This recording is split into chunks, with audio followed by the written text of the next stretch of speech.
heavens and the earth and the sea and all that in them is. The Elohim of our forefathers, Abraham, Isaac, and Jacob. We come to you now, Abba Yah, praising your name, saying Hallelujah, Hallelujah,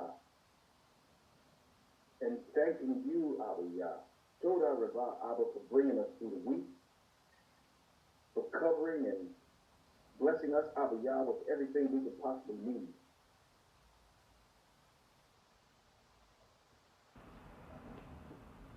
And right now, Abba Yah, we come together to study your word, your set-apart word.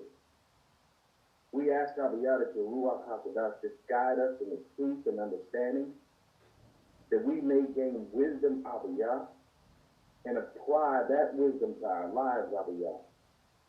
When we're faced with choices, that we choose wisely, Abba Yah.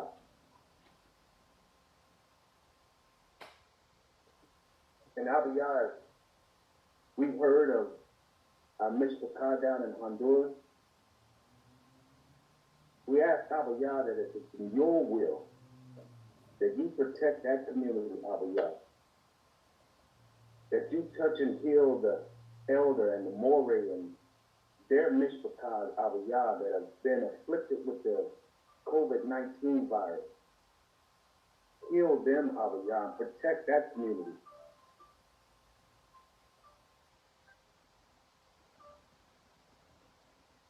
Abba Yah, we just give you all praise, honor, and glory in the name of your only begotten Son, Yahushua, Mashiach. Blessed is the name Yahweh. Blessed are you, Yahweh, and blessed is he that comes in the name of Yahweh. Hallelujah, Hallelujah, Toda Rabah Allah, Amen. Hallelujah, hallelujah, amen, amen. All right, Mr. At this time, we're going to open the floor for a few testimonies and praise reports. If anybody has any praise reports or testimonies they want to do to praise the Most High, the floor is now open. Of course, we have the hand raise feature. You can raise your hand, or Sister Val, I already see your mic is unmuted, so if you want to give praise, the floor is yours. Shabbat Shalom. I'm here. Y'all saw me through COVID. I'm here. I was so sick, and all I could do was lay in my bed and pray. Abba Yah saw me through COVID. Hallelujah. I'm here. All I can do is give my every single praise, right? My every single waking moment to Abba Yah for being here, being present, thanking him for allowing his son to sacrifice his life so that I may have everlasting life, and just praising Yah that I'm here, thankful for my Mishpachah, every single one of you who reached out to me, sent me things, my sisters who kept me encouraged, and that I'm here and I praise Yah. Hallelujah. Well, praise be to the Most High. Bless his holy name. And thank you that you are feeling better, my sister. All praise be to the Most High.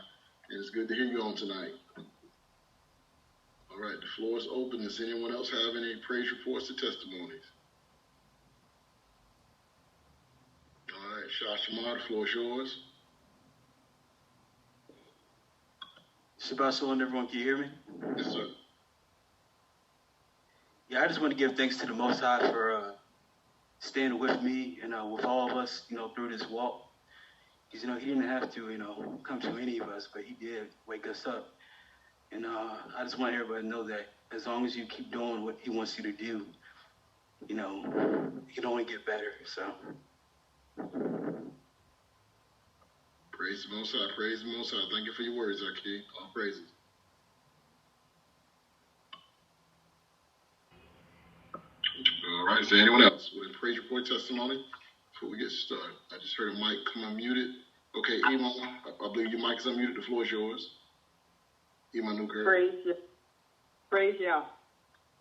I thank the Father for bringing me through another week. I thank him for how he's been with me. I just thank him for today. Today was my sister. She had passed. The day was the 16th, which would make 3 years, and I thank the Father how he brought me through that day. I was able to stay busy working out in my garden and stuff, and I thank the Most High for all that he's done for my family and the Mishpachah, and I just thank him and praise him. Y'all pray my strength in Most High. All praise to the Most High, and praise for giving you comfort and strength, even. All praise to the Most High. Even Audrey, the floor is yours. Shabbat Shalom. Shabbat Shalom. First of all, I just give him praise and all honor and esteem for keeping us another week. And I think how he's blessed us and protected us from COVID. And I thank him also for how he's taken care of our sister, Valerie. And he has healed her and brought her through with COVID. And I also thank him for being with Ima Newkirk today, because I knew that this was the anniversary, and I know what she was going through today, and I did pray for her. And I have a testimony, and it's so petty that I started not to give it. And I was just wondering if it was a testimony, because I'm trying to figure out why it's happening the way that it's happening. And I've given a testimony similar to this before. But as you know, I grocery shop on the 5th day. And I went shopping on the 5th day like I normally do this week. And I couldn't find everything I wanted. I wanted turkey wings. And as you know, I prepare meals for my father. And I do fish and chicken. And I figured, well, I need to switch up sometime and give him something other than fish and chicken. I'm okay with that, but he may want something else. So my sister told me that she found turkey wings at Walmart. So I went to one of the Walmarts and they didn't have it. So I decided I'd get up early this morning and go to Walmart to see if they had turkey wings. And I told her if they have them, I'll get about 4 packs. And that way, I'll have enough, because she gave me a pack one time before. So anyway, I got up early this morning and I went to Walmart and I walked the meat and there were no turkey wings. And I went ahead and did my regular shopping. And then, I'm not going to say it's the Holy Spirit because I'm not sure. It could have been me. But I was led to go back and check again, because once before the same thing happened, I went back and there were 2 packs of turkey wings. So this time I decided I would go back and check before I left the store after I finished my shopping. And mind you, I had already been up and down the aisle and I checked a couple of times and there were no turkey wings out there. So I went back and there were turkey wings there. So I was able to get the 4 pack. And it's like, y'all, what are you doing?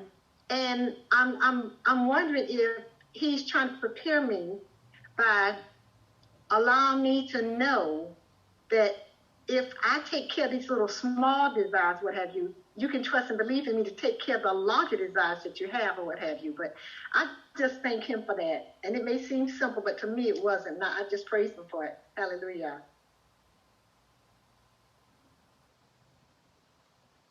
All praises be to the Most High, and nothing that he does for us is small, Iman. I know, I understand what you're saying, but that is exactly how our faith gets conditioned, by him, answering you and providing for you the things that you would desire and the preparation you was trying to make on your preparation day. And, you put your trust there and you went back and it was there, the 4 packs that you needed. So all praise be to the Most High. And I know some people may look at that as small, that is major, even like back during the pandemic when there was out of water and stuff like that, and you got a certain number of waters to give the people, then you end up giving yours away, and when you got home, there was more water in the trunk of your car, after you've given yours away to someone else that needed it, and then you got home and there was more water in the trunk of your car. So that is the way the Most High actually works, and we have to understand that those small things will prepare us for the larger things. So all praise to the Most High. Thank you for your testimony. All right, well, we're going to give all praise, honor, and esteem to the Most High. We're going to be getting ready to go into our study at this time. I'd like to give all praise, honor, and esteem to the Most High for all of our life, strength, and health, and the fact that we have now made it into another Sabbath day or Shabbat day, which is this day of worship. So we're here together, gathered together, having a holy convocation.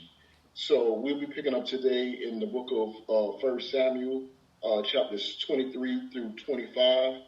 1 Shemuel, 1 Samuel, chapter 23 through 25. So if you would, Kanaka, if you would just go ahead and start in chapter 23 for me, sir. First Samuel, chapter 23. And they told David, saying, Behold, the Philistines fight against Keilah, and they rob the threshing floors. Therefore David inquired of Yah, saying, Shall I go and smite these Philistines? And Yah said unto David, Go and smite the Philistines, and save Keilah. And David's men said unto him, Behold, we be afraid here in Judah. How much more then, if we come to Keilah against the armies of the Philistines? Then David inquired of Yah yet again. And Yah answered him and said, Arise, go down to Keilah, for I will deliver the Philistines into your hand. So David and his men went to Keilah and fought with the Philistines and brought away their cattle and smote them with a great slaughter. So David saved the inhabitants of Keilah. And it came to pass when Abiathar, the son of Ahimelech, fled to David to Keilah, that he came down with an ephod in his hand. And it was told Saul that David was come to Keilah. And Saul said, Elohim hath delivered him into mine hand, for he is shut in by entering into a town that hath gates and bars. And Saul called all the people together to war, to go down to Keilah, to besiege David and his men. And David knew that Saul secretly practiced mischief against him. And he said to Abiathar the priest, Bring hither the ephod.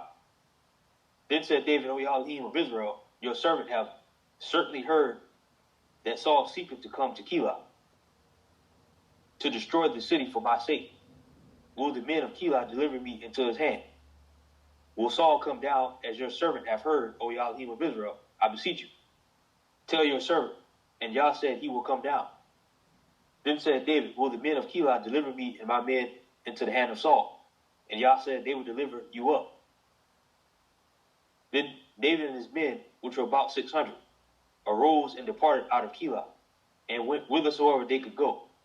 And it was told Saul that David was escaped from Keilah, and he forbade to go forth. And David abode in the wilderness in strongholds, and remained in a mountain, in the wilderness of Ziph. And Saul sought him every day, but Elohim delivered him not into his hand. And David saw that Saul was come out to seek his life. And David was in the wilderness of Ziph in a wood. And Jonathan, Saul's son, arose and went to David in the wood, and strengthened his hand in Elohim. And he said unto him, Fear not, for the hand of Saul my father shall not find you. And you shall be king over Israel, and I shall be next unto you. And that also Saul my father knoweth. And they two made a covenant before Yah. And David abode in the wood, and Jonathan went to his house. Then came up the Ziphites to Saul to Gibeah, saying, Doeth not David hide himself with us in strongholds in the wood, in the hill of Hachilah, which is on the south of Jeshimon? Now therefore, O king, come down according to all the desire of your soul, to come down. And our part shall be to deliver him into the king's hand. And Saul said, Blessed be ye of Yah, for you have compassion on me. Go, I pray you, prepare yet, and know, and see his place where his haunt is, and who have seen him there. For it is told me that he dealeth very subtly. See therefore, and take knowledge of all the lurking places where he hideth himself. And come ye again to me with the certainty, and I will go with you. And it shall come to pass, if he be in the land, that I will search him out throughout all the thousands of Judah. And they arose and went to Ziph before Saul.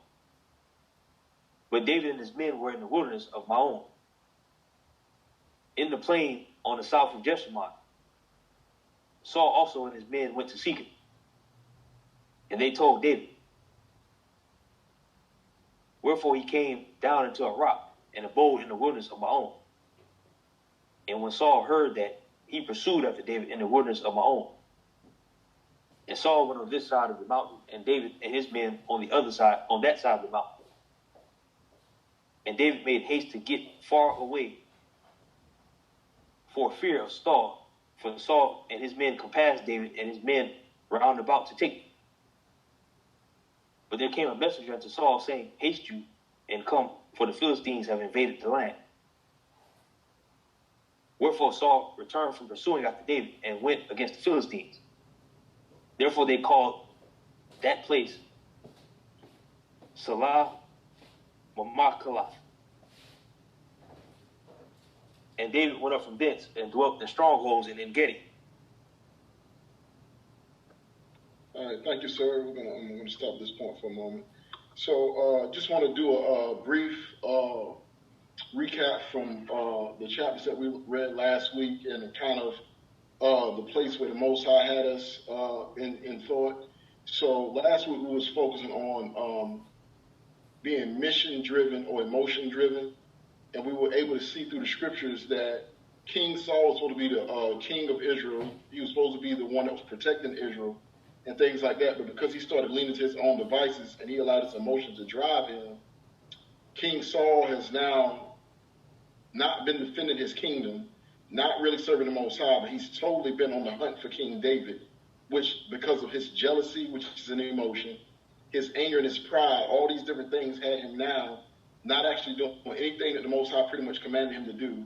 And he put all his energy and his focus into trying to hunt down David to take David's life. Again, in the recap, we know that David was appointed by the Most High by Samuel, that he was going to be the king. We know that David was the one that was appointed by God to go into Saul. Whenever Saul had those demons would overtake him or those bad spirits would come upon him, David could play with the harp and Saul would be calm. David was the one that delivered Israel out of the hand of the Philistines. When he defeated Goliath, when all other men were scared to go, he had faith in God, whose name is Yah, and he went down to fight Goliath, being the smallest amongst them, wasn't even a warrior at the time. He was just a little shepherd boy. So he did all these things, and he was one that loved Saul and was a defender of Saul, and yet Saul and his jealousy, and when his spirit became evil, he totally walked in emotion and not in the spirit, or not in the mission, and he was no longer mission-minded. His whole mission was now to let his emotions drive him to trying to kill King David. We also seen that King David said that he would not touch the Most High's anointed. So even when there was opportunity for David to actually kill Saul, he refused to lay a hand upon Saul, and he would not kill Saul. So it shows that David understood his place. He also understood the word and who the king was to Israel, and that Israel was anointed.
So they gave him Goliath's sword that was actually stored in that house.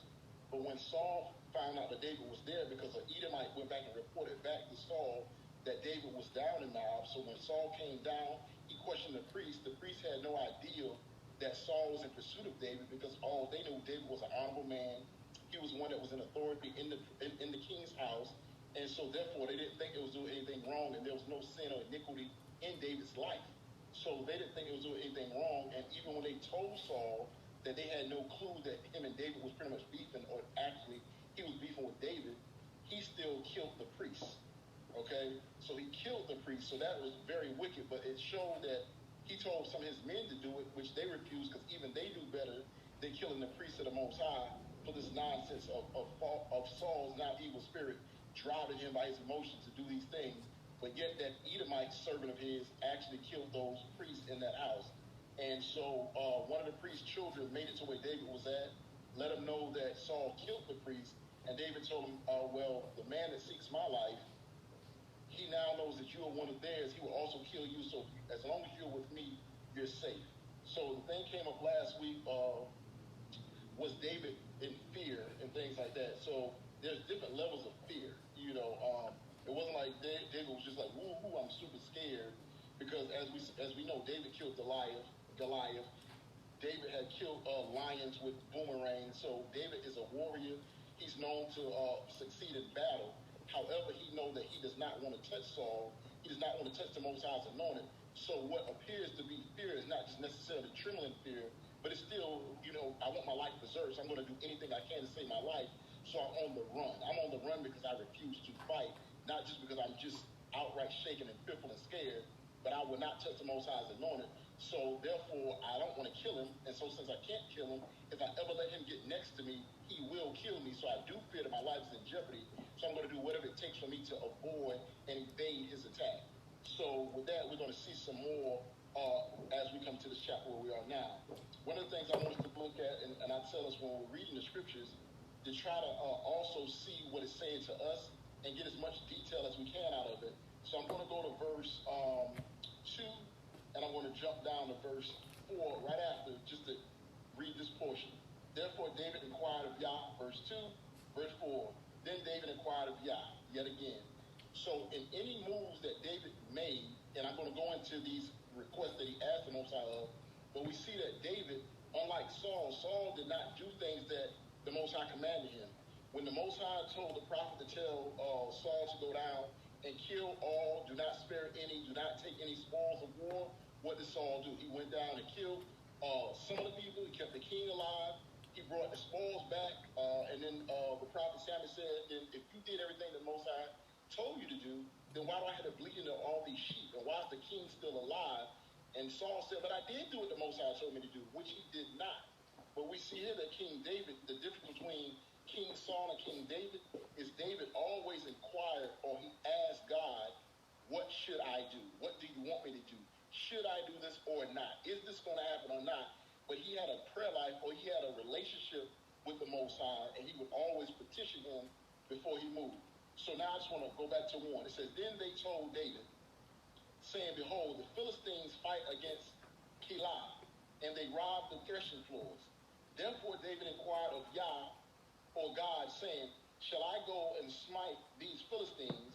And Yah said unto David, go and smite the Philistines and save Keilah. So now if David was just running, just scared, you can still see here, he's inquiring of the Most High. You want me to go down and handle these Philistines or not?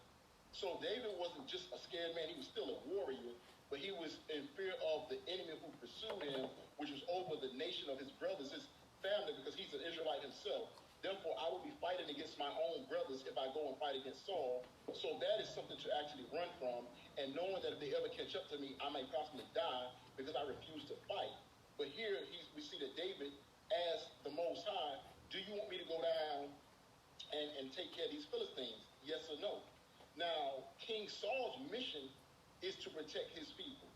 King Saul knows that the Philistines is already who David delivered them out of the hands of when it defeated Goliath, but the Philistines were still always a nation that Israel feared.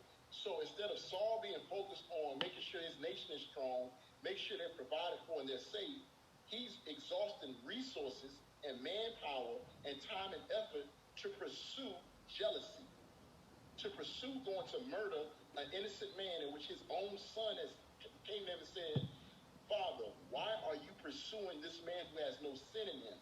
There is no iniquity. There is no wrong. He's done nothing but love you. He's loved us. He delivered us out of the hand of the Philistines. Why are you pursuing this man? But no matter what was said to Saul, he still was going to go and try and kill David instead of defending the country. But now we see here that David sees that the Philistines is giving Keilah the business, and he's asking the Most High, do I go down and fight them or no? Are you going to deliver them into my hands or no? Or do I bypass this place? Do I go around? How do I proceed? In verse 3, and David's men said, back to verse 2. Therefore David inquired of Yah, saying, shall I go and smite the Philistines? And Yah said unto David, go and smite the Philistines and save Keilah. So go and save or deliver them. I want to focus on that word save for a moment. Because that word save is the same word that's in the Messiah's name. It's the root of which verb is 3467, which in Hebrew is Yeshua. That's the reason why when you hear a lot of us use the rendering Yahusha or Yahushua for the name of the Mashiach, it is because it's saying Yah is salvation or Yah is our Savior. So the term Yah is the shortened form of the Most High's name, along with the verb Yeshua, which is to save or to deliver. So we see here that a man going to save people is nothing new, because David actually, Yah told David in his stead. So it's not like the Most High came down himself to deliver the people, but he sent David to that place in Keilah to save them. So I just want to focus on that David himself was a deliverer of Israel, and he himself also went down, he saved Keilah at the authority or by the commanding of the Most High. Verse 3 said, and David's men said unto him, behold, we be afraid here in Judah, how much more then if we come to Keilah against the armies of the Philistines? So they're saying, look, we are scared here in Judah. And you know that Judah is Hebrew tribe. So we're scared here in Judah. So how much more then if we come to Keilah against the armies of the Philistines? So if we already have this fear because we have our own brothers and they're pursuing us to kill us because they're after you, we're already fearful of that's going on. How much more fear are we going to have? We're not supposed to go up against the armies of the Philistines that's now taking Keilah. In verse 4 says, then David inquired of Yah yet again.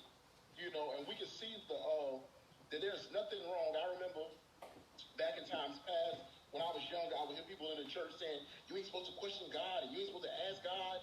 You know, that actually goes against the text. The text and the scriptures tell you you're supposed to petition and inquire of the Most High. And we can see that as we're reading line upon line, and we're reading the scripture in context for ourselves, we see that our forefathers would ask the Most High something.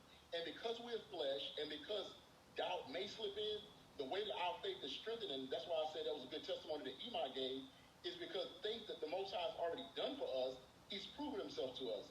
But when things start to become greater, you need a greater amount of faith. So when you have the small scale faith, and the Most High has already done something for you, when you ask him something, and the thing may seem like a great feat or a great task, sometimes that little bit of doubt tries to slip in, or that little hesitation, so you ask again.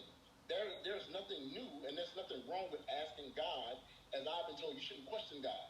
Well, we see here that the book of Ezra is going to show you that Ezra was asking the Most High a whole bunch of questions. We've seen that when Gideon was told that he was going to save or deliver Israel, the Most High told him to go down with 300 men, send all the warriors home, those that are scared, those that don't lap water like dogs, and with these 300 men, you're going to deliver Israel.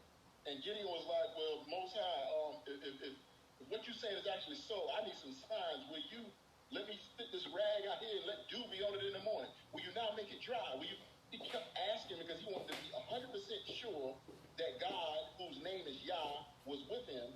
So we see he's already told David here, this is the same example.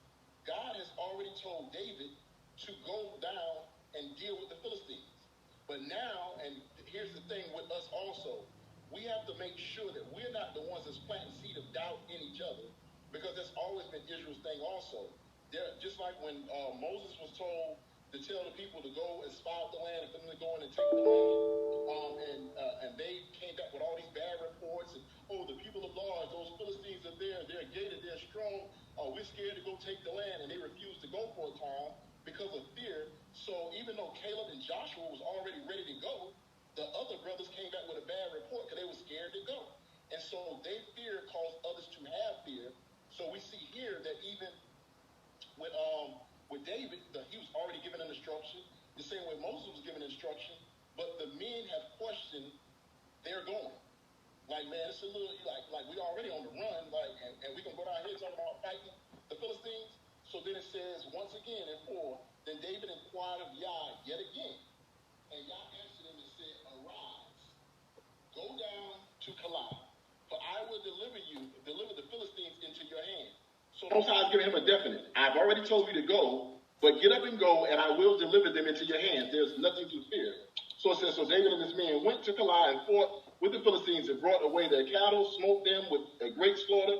So David saved, now listen to this, so David saved the inhabitants of Keilah, and it came to pass when Abiathar the son of Ahimelech fled to David to Keilah that he came down with an ephod in his hand. And it was told to Saul that David was come to Keilah, and Saul said, Elohim hath delivered him into mine hand, for he is shut in by entering into a town that have gates and bars.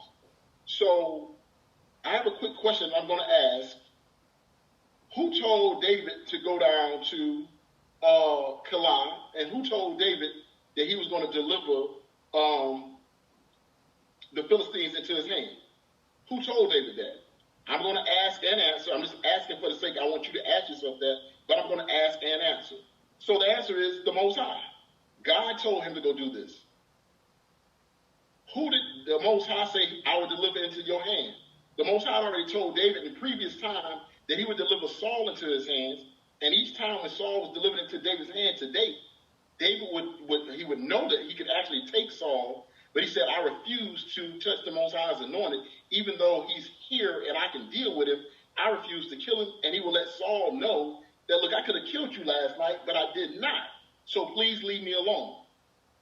But here in verse 7, it was told Saul that David was come to Keilah, and Saul said, Elohim, or God, hath delivered him into my hand, for he is shut in by entering into a town that have gates and bars.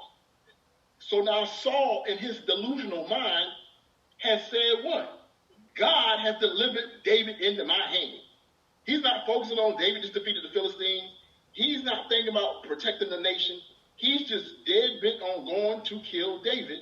And he still thinks that he has the favor of the Most High.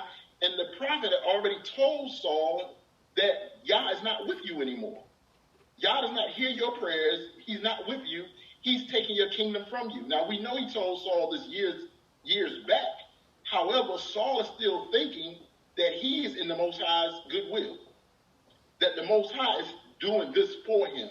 My reason for highlighting this, and my reason for highlighting a whole lot of other things that Saul has done in times past, because I want us to be compassionate, merciful, understanding, and very, very well knowledgeable on what it is we're dealing with when we come to the spiritual walk. And what I mean by that is there's going to be your family, friend, and loved ones that you're trying to awaken to the truth, and they're going to rebel against you something furious sometimes. They're going to really be stubborn, stiff-necked. They will get angry when you deliver this word. But the word tells us in the book of Mishlei of Proverbs, the 15th chapter, a soft answer turns away wrath. We're supposed to walk in humility, and we're supposed to be seasoned, and we're supposed to be the saints. So we're supposed to be set apart. We're supposed to be different, and we're supposed to be trained up. With that being said, what I want you to see is that there is sometimes people are not just rejecting you just to reject you because they comprehend what you say. The reality of it is, even though we think it's as easy as reading comprehension skills, it's far beyond just reading comprehension skills, and the proof of that is here. Saul has already been told by Samuel that Yah's not with you no more. Your kingdom is taken from you, it's going to be given to another. Saul is already aware that his kingdom is being stripped, and it's going to be David. He's already inquired of a prophet. He's already inquired of others, and he's not hearing from the Most High. He's been told these things, but in his mind, he still has not received it. He's refusing to understand or comprehend, or that spirit that's in him is not allowing him to receive what's already been said. So that goes with the same with our family, friends, and loved ones, that at some point we got to say, because if a person is convinced that God is delivering them, or if a person is convinced that God is doing something for them, and you're telling them, but that's not the same God you serve, and they're saying, well, there's only one God. There is true. It is only one God. However, are we all loving and serving the one God, or are we serving a false God? And that's where a problem comes in at, because God does not do things in a way where he's going to be doing good for you, and he's going to be doing good for the evil one also. But you see here that the evil one, Saul, is now thinking that David has been delivered into his hands, and he's giving credit to Elohim. He's giving credit to God. When we read all throughout the past text that we have read, Saul has always given the esteem to the Most High for whatever he's done. And he knew the name of the Most High.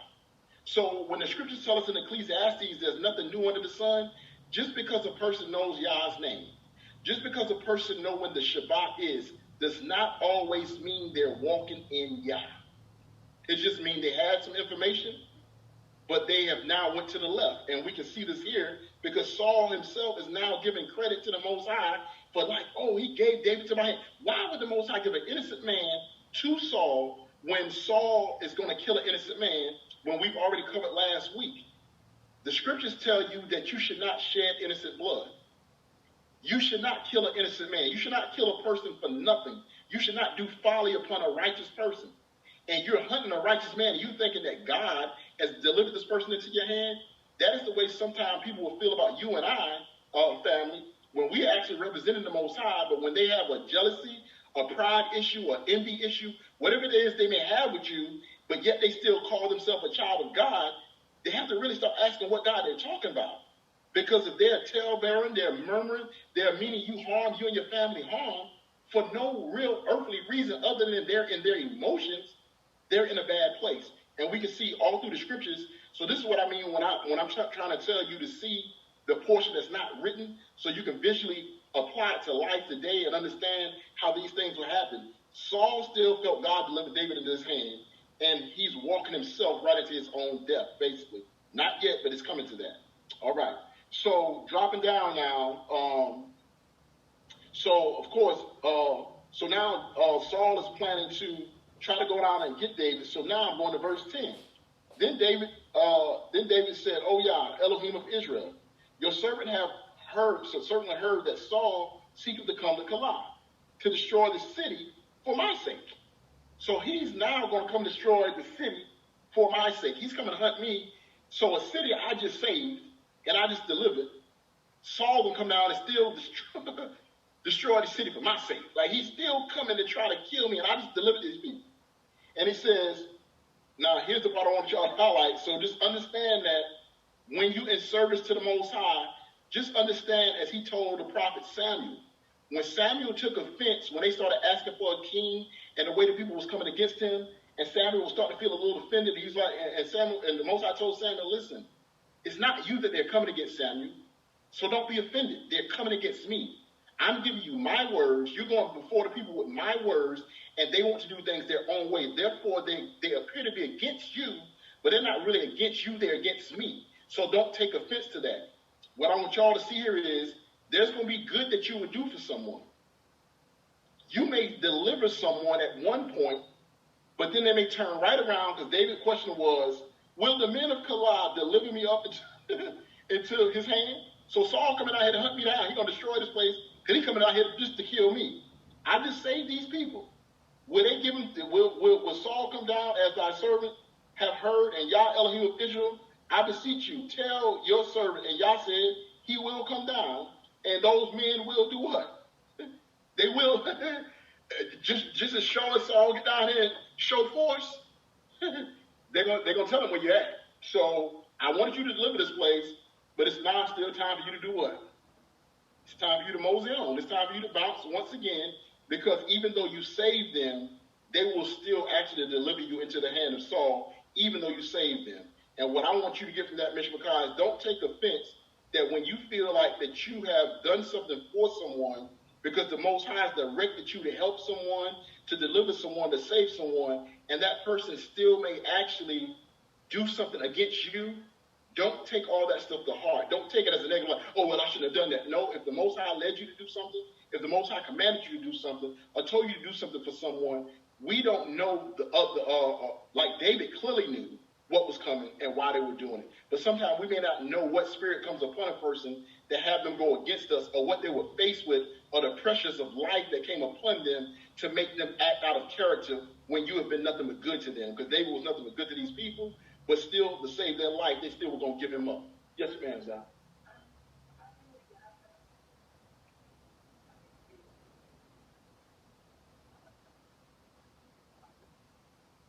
Okay, so Zah's question, I know y'all probably couldn't hear her. So her question is, why would Yah have David go down and deliver Keilah if he was just going to let Saul still come through, and wouldn't it just be a waste if David still had to run and wouldn't be there at Keilah?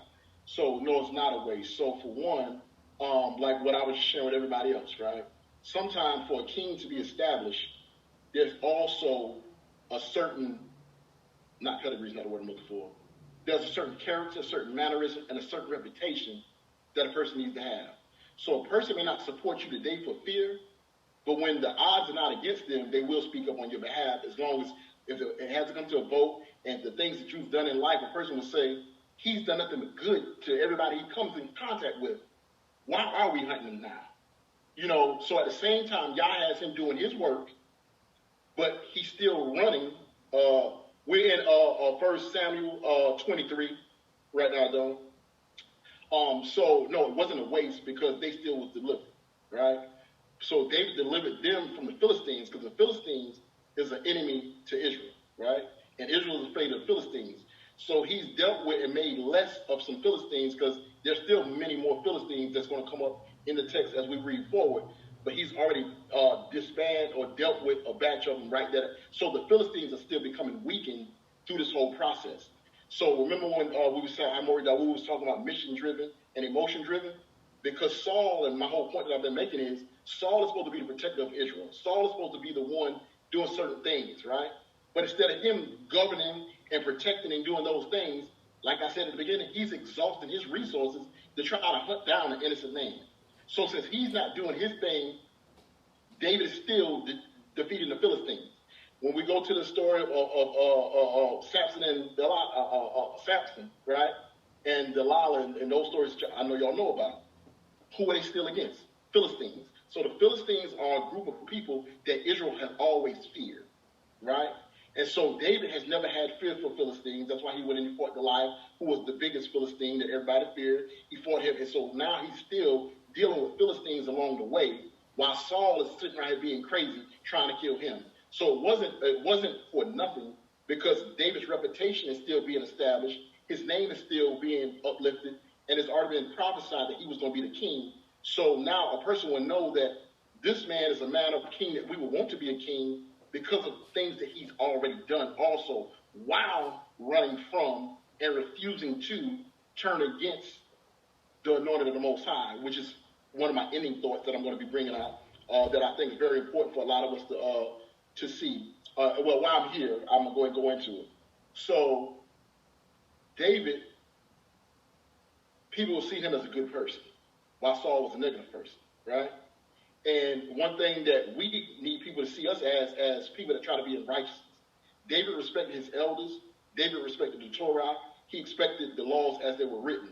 So therefore, we see, and as Maury Dawood explained to you at Pesach when you asked the question, the difference between King David and King Saul is David will repent for his sins and transgressions.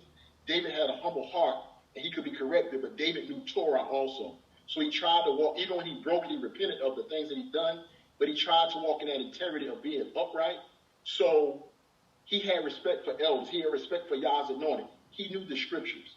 And that is something that we all need to reestablish in our lives today also, to show the humility that David had, and how even though he was going to be a king, he still had respect for those that came before him, even when they went off. And that's one of the highlights that I was going to be talking about this weekend, is how even when they were starting to go off, because the Most High had appointed them at some point. See, there's some people, and this is something that I'm going to go ahead and say it now, because I didn't get with Maury Dawood about it yet, but I since he's online, that I want me and Maury Dawood and someone else to go online to speak about. Because there's a lot of people that want to turn away from the walk because of what a pastor, a moray, a shepherd, what they do in the community, so they start losing their faith in God. You can't lose your faith in God because of what wicked men do, right? You still have to believe, you still have to trust in God, right? So David still trusted in the process. And because God established Saul, even though Saul was going off, David still respected him as an elder. I'm not going to just disrespect this man. This man is still my elder. When there was a time when Saul, what he did for me was good. There's some people that, because a person did something evil today, but they could have did 10 right things in the past that helped you in your walk.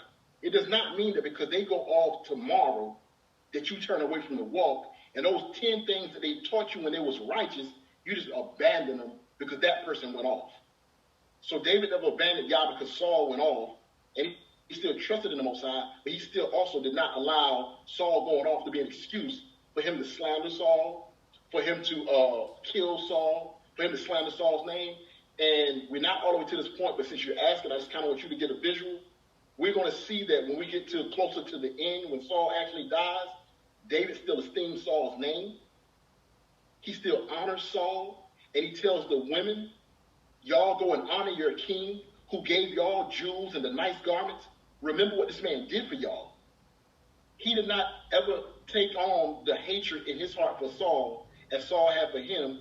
And so we're not going to make it that far tonight, but I know some of you have already read the story, but that's where God's been showing me to share with the Mishpachah, that we supposed to be different than everybody else. And when someone is negatively coming against us, let us not hold a hatred in our heart for them as they may hold for us, because King David never had hatred in his heart towards Saul, and he still made sure the man was honored even to death.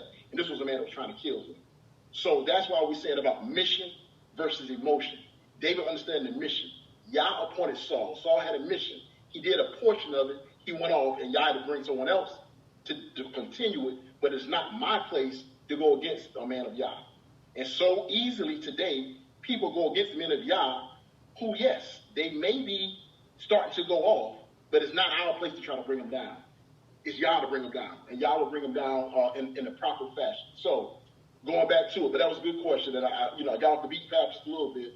But anytime children ask, I really want them to understand what it is. Anytime anyone asks, but definitely when a child is attentive and wants to know something, I want to go into that. So praise Yah. So back to where we were at. So of course he said yes, they were going to deliver him into his hand. So of course to make short of the rest of the chapter. So we see again David always petitioned the Most High.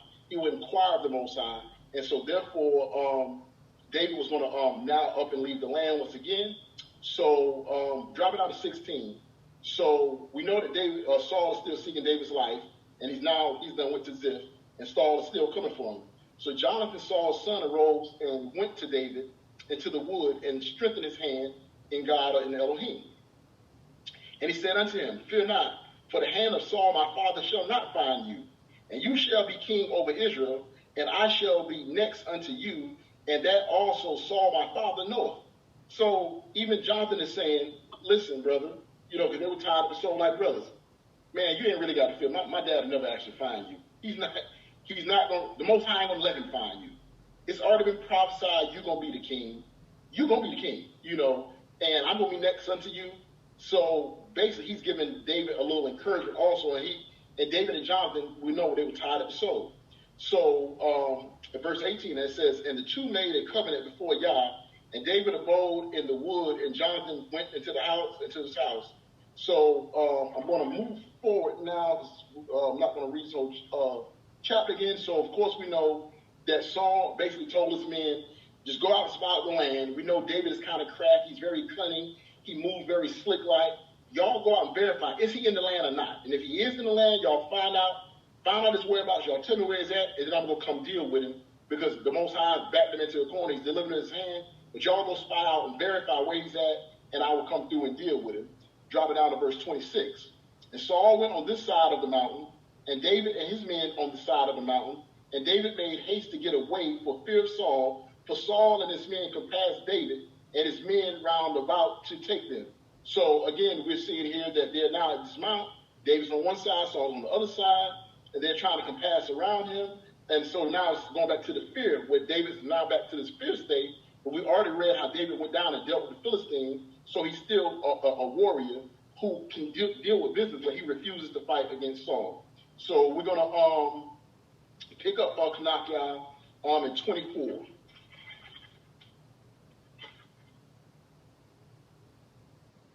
Dude, will you do me a favor? Will you give me some water, please, sir? Thank you. 1 Samuel chapter 24. And it came to pass, when Saul was returned from following the Philistines, that it was told him, saying, behold, David is in the wilderness of En-Gedi. Then Saul took 3,000 chosen men out of all Israel, and went to seek David and his men upon the rocks of the wild goats. And he came to the sheepcotes by the way. where was a cave, and Saul went in to cover his feet, and David and his men remained in the sides of the cave. And the men of David said unto him, Behold, the day of which Yah said unto you, Behold, I will deliver your enemy into your hand, that you may do to him as it shall seem good unto you. Then David arose and cut off the skirt of Saul's robe privily.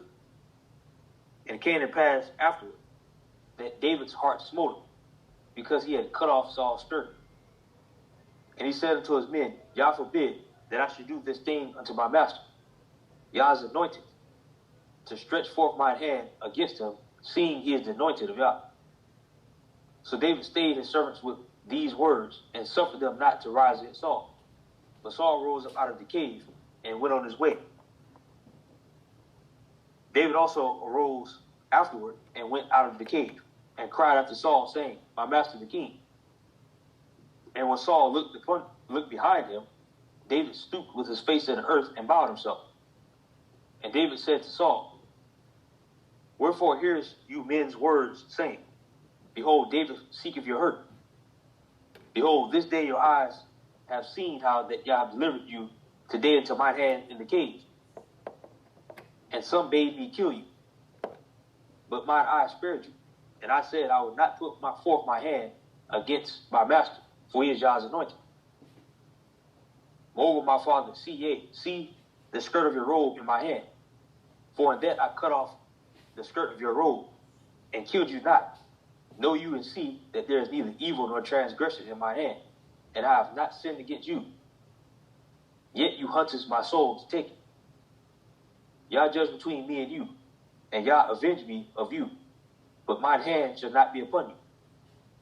As saith the proverb of the ancients, wickedness proceedeth forth from the wicked, but mine hand shall not be upon you. After whom is the king of Israel come out?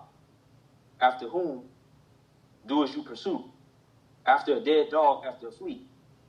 Yah therefore be judge, and judge between me and you, and see and plead my cause, and deliver me out of your hand. And it came to pass, when David had made an end of speaking these words unto Saul, that Saul said, Is this your voice, my son David? And Saul lifted up his voice and wept. And he said to David, You are more righteous than I, for you have rewarded me good, whereas I have rewarded you evil. And you have showed this day how that you have dealt well with me, for as much as when Yah had delivered me into your hand, you killed me not. For if a man find his enemy, we let him go well away. Wherefore Yah reward you good, for that you have done unto me this day. And now, behold, I know well that you shall surely be king, and that the kingdom of Israel shall be established in your hand. Swear now therefore unto me by Yah, that you will not cut off my seed after me, and that you will not destroy my name out of my father's house. And David sware unto Saul, and Saul went home. But David and his men got them up unto the hold. All right, hallelujah, hallelujah. Torah John. So now basically we still see that Saul still pursued David with 3,000 men into En-Gedi. And I'm dropping to verse 4. It says, And the men of David said unto him, Behold, the day which Yah said unto you, Behold, I will deliver thine enemy into thine hand, that thou mightst do to him as it shall be seen good unto thee. Then David arose and cut off the skirt of Saul's robe privately. So before he did this, we've already read it. But of course, we know that David went down into the cave, and he got cut off a part of Saul's garb or skirt, right? But what we're seeing here, and before I go there, we see here that his men said, This is the day in which, as the Most High said, I will deliver your enemy into your hand. Now, we've covered in the last chapter that Saul said Elohim delivered David into his hand. And so what I was saying was that spiritual blinder was still on Saul, because he really covered his heart that the Most High was still dealing with him. And so there's another lesson that I taught years ago, and I'll be teaching now because I know a lot of you are new and you haven't heard it. But part of it is based off of this text here in Samuel. So we're probably close to the season for this to come out again. But this a lesson that I taught on, has the spirit of Yah departed from you? You know, and the reason why, because do people even know when the Spirit of the Most High departs from them? Can they tell it? So a lot of times, a lot of people thinking they have the Holy Spirit, they're thinking the Most High is dealing with them, and again, they really believe this. So that's the reason why, as Eli Joy was saying last week, these people that's against us sometimes, they need Yah just as much as we do. Therefore, we should be praying for them, because some people have a spiritual blinder on them, and we're going to get to it in just a moment with something that Saul said. But I just want to bring that highlight out real quick. So we see here that his men are now saying, here's the fulfillment of what has been said, that the Most High will deliver your enemy into your hand. Deal with Saul. Kill him. Then David arose and cut off Saul. Behold, I will deliver thy enemy into thy hand, that thou mayest do to him as it shall seem good unto thee. So that was the word of Yah to David. You can do what you seem good to him. So, but David passed his test because he still did not, like, I got a choice. Yah said, I can do what I seem good to him, but I feel that it's good that, he's the king you appointed. I'm not going to touch him. So we see that then David arose and cut off the skirt of Saul's robe privately. And it came to pass afterward that David's heart smote him because he had cut off Saul's skirt. So here's, again, the mindset of David. It's troubling him that he even did that. What'd you say, Zach? He had a good heart. So if we are wanting to say that we are sons and daughters of the Most High Yah, and we're men and women after Yah's own heart, we need to first understand Yah's heart always, right? It's written for us. But on the surface, we need to first understand David's heart, because how is David a man after Yah's own heart? We need to know his characteristics. We need to know his mindset. As all our forefathers said, Moses was the most meek man. So we want to be Hebrew Israelites, and we want to be God's chosen people, but are we conducting like God's chosen people? Because the chosen ones, Moses was a chosen one. David was a chosen one. Yes, Israel as a whole is called Yah's people, but there were specific chosen Israelites for specific tasks, and they made the cut of script that we should get an example of their righteousness. So as you said, David had a good heart, because it troubled him that I'm going to disrespect my master like this. Saul is my elder. This is Jonathan's father. And it's another thing. People need to be very careful with how they deal with people's mothers, brothers, sisters, husbands, wives, and children. So even though we're in a ministry and in a capacity, that is somebody's mother, brother, father, or sister, right? So David is troubled. Man, I actually went down and cut off a piece of that royal garment. And he's troubled by this, right? It says, and he said unto his men, Yah forbid that I should do this thing unto my master, Yah's anointed, to stretch forth my hand against him, seeing he is the anointed of the Most High. How dare I touch the Most High's anointed? I done cut a part of his garment off, the royal garment. Now, in a natural sense, man, this dude was trying to kill him. Any of us would say, if we get a chance to kill our enemy, we're going to kill him. I mean, you give me no choice. I gave you a pass once, and you still coming for me. I got to deal with you. But what we see in here is David put mission and Torah above self, above emotion, and above feeling. Yah, you appointed for a season. It's been prophesied that his house is going to fall, so I know you're going to deal with it. I wish I would not have even done that. Maybe I could have went and left something out of order down to the camp. Maybe I shouldn't have cut his skirt, but I could have done something different. But what I want us to see is David's mindset. So Adonia Hanan made a statement last night about unity in the community and how, brothers just need to be able to love one another. Sisters need to be able to love one another. Well, the reality of it is that there's always going to be Israelites. There's going to be wicked Israelites. The proof of that is in the text, right? But there should be a lot of us that see the goodness in the text, and we should be those Israelites that are at least showing that there are some of us that have the good heart that Yah tells us to have. No matter what a brother or sister is doing or have done to us, we can do like David did, and we can avoid them, we can stay away from them, but we should not let that stuff fester in our heart to the point where we just got to talk evil of them, talk negative of them, hate them, and wish bad upon them. You still one of God's people. I don't know what capacity Yah has for you. Yah may have forgiven you. I don't know, or he may want to forgive you later. but we should not be out to be the ones to bring harm to people. We should see what David was doing. David was trying to avoid that like the plague, and it troubled him. And there will be times that we would do things in our flesh, and when you get back in your spirit after you calm down from your anger, it should trouble you like, wow, I should have never let them get me caught up in that debate, and I should have never let them get me angry like that, and for me to tell them off the way that I did. And you start feeling a little bad, but I wish I would have did that another way. And that's what David is feeling. It's very natural that there will be times when we will blow our top. But still, where's our heart? Do you see what David's heart is? All right, so let me move on because we're at 9 o'clock hour. So let me move on because I want to leave some floor for Maury Dawood, but I really want us to get into that 25th chapter because there's a lot of meat in that 25th chapter. So moving forward to chapter 10, it says, behold, this day thine eyes have seen how that Yah had delivered you today into mine hand in the cave, and some bade me kill you. So just backing up a little bit. So let me just back up a little bit. So David is now actually speaking with Saul. And he's letting them know, like, look, you pretty much thought the Most High delivered me into your hand. You thought I was the one back then. Man, look here, I got a piece of your skirt, man. I could have killed you.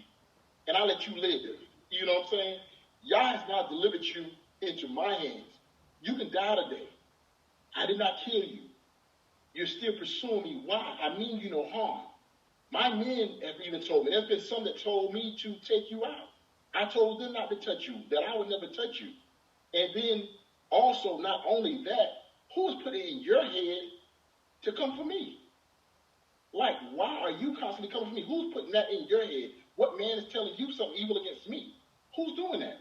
So we see here that David is letting Saul know, I mean you no harm. I've spared your life. I've done good. But the Most High God has done what? Has delivered you into my hands. And I had the opportunity to do as I see fit, that I see good, and I chose not to what? I chose not to slay or to kill you. All right? So it says, moreover, my father. You hear what he called him? So not only did he call him, he said, I'm going to read verse 10 in total. It says, behold, this day thine eyes have seen how that Yah have delivered you today into mine hand in the cave, and some bade me kill you.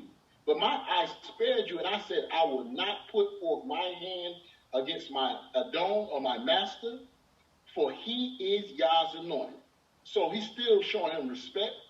You are my master. You are my Adon. You are my Adonai. Adonai is my master or my Lord. And it says, and you are the Most High's anointed. So I said, I will not touch you. Moreover, my father, what did he call him? Man, I love you like a father. You Jonathan's dad. You know what I'm saying? I grew up in your house. You know what I'm saying? I've been at your side. Man, I love you. Why are you trying to kill me? I look at you as a master. I'm looking at you as a father. Moreover, my father, see the skirt of your robe in my hand, for in that I cut off the skirt of your robe and killed thee not. Know thou and see that there is neither evil nor transgression in my hand, and I have not sinned against you, yet thou huntest my soul to take it. This is something that we can learn from Mishpachah, because I just gleaned something from this myself. Sometimes that is the way that we can win our brothers and sisters that are actually evil towards us. Just show them sometime where you spared them, or where something could have harmed them that you stood in the gap for them. Like, hey, normally I don't do my arms before men, and I'm still not doing my arms before men, but I'm really a little sick and fed up and tired of you talking all this negative about me. You know that money that came, the Most High placed on my heart to send it to you. But I gave it to brother so-and-so and told him, please never tell you that I did it. Or I sent it by sister so-and-so and told him, never tell you I did it, because it's not about alms, but I heard you had this issue going on. I knew we was having issues, but I sent these finances because I didn't want nothing to happen to you and your children. That was me. And I told him never to say nothing, but let's get them as a witness and they can tell you it was me. Why are you still coming against me? Not saying that's the actual fact, but that is how we can learn to get some, because there are many people right now that is against some of us, and they have no idea behind the scenes how we do stand in the gap for them, how we pray for them, how we defend their name, and how we refuse to tell people what they've done, and we just won't do those things while you are trying to slander others. We can learn from David. David is like trying to win Saul by saying, I could have done this, but I spared you because I love you, master. So look, brother or sister, I did this for you because I love you. Why do you hate me? That's a part of it. There's still another part coming up. Wait for it, and it's coming. So verse 12, it says, Yah judge between me and you, and Yah avenge me of you, but mine hand shall not be upon you. So now, you don't want coming against me, but Yah is judge between us. And Yah has said that you were the one that's in error, and I could have killed you, but I'm the one who chose not to bring my hand upon you. So it says, so then I'm going to summarize the rest of it because I'm going to leave some room for Maury Daru in this chapter, since he's not on with us. So as Saul was speaking to him, Saul basically says, you know what, you're right. You didn't mean me no harm. Like, you are a better man than me. I've been right here trying to kill you. You could have killed me, and you didn't kill me. But here's the part I want y'all to see in verse 16. And it came to pass that when David had made an end of speaking these words unto Saul, that Saul said, is this the voice of my son David? And Saul lifted up his voice and wept. So what did Saul do? He cried. Did you think he was faking? He wasn't faking. Some of us may read the text and think, well, he could have been faking because all these times Saul tried to kill him. But remember that after the Spirit of the Most High left Saul, it has been said that there's going to be a troubling ruach that one of the Malachim was going to continue put upon Saul because Saul went against Yah's commands. So Saul battles with demons now. He battles with these spirits that comes upon him. So that is the reason why we have to keep ourselves away from sin, because once we become servant to sin, we open ourselves up to be led by the evil one. So Saul was not that he just totally hated David, because he was in the wrong spirit, and his spirit has now been corrupt, and he had these evil ones that comes upon him. We see here that Saul cried out to David. And he cried and said, David, my son, you're a better man than me. You spared me, right? But as we get to the end of this, David still is never going to return back to be in fellowship with Saul. Meaning, I just wanted you to know that we good, but David was never going to trust Saul again, because David is aware that these shad or these evil ruach takes him over sometime. And there's been times when that thing will make Saul pick that javelin up and try to kill David. That's going to be who Saul's going to be. But David still let him know that I'm not going to hurt you. I mean you no harm. Why are you doing this? And Saul cried about this thing. But we're still going to see as we go later, Saul's still going to try to do what? He's still going to try to kill David again. You see what I'm saying? So he cried, but that spirit keeps coming back on him. And so again, newsflash, there will be times where you will almost be to that breakthrough point with you and someone maybe being about to reconcile, and then that shad or that ruach or that evil presence will come back over them and make them go off again, possibly. So we got to be strong and understand what we're dealing with and stop being so impatient with our brothers and sisters, and just understand that the adversary will try to have a person's ruach trouble and will make them do things against us negatively. But we're supposed to be trying to be the ones like Moses, like David, like Yaakov, the righteous ones of our forefathers, and Deborah, and Mary, and the righteous ones of our mothers of times past. I'm going to yield at this point because I want Maury Dawood, if there's anything that you want to bring out in this particular chapter before we move forward. And I know it's a little left, so whatever highlights you want to bring out, Maury, you can bring those out. And that way we have enough time to get some of this meat in chapter 25. Okay. Shabbat Shalom, Adon, Zakonin, Zakonot, Mishpachah. Just to, as you were saying, what you were saying about Melech Shaul or King Saul, it kind of just made me think. Normally, when we read the scriptures, and Adon Baruch said this once. He said, when you read in Proverbs, don't ever take yourself out of the position of the fool. So I say that to say, as we're reading this about King Shaul, don't just think that you're King David.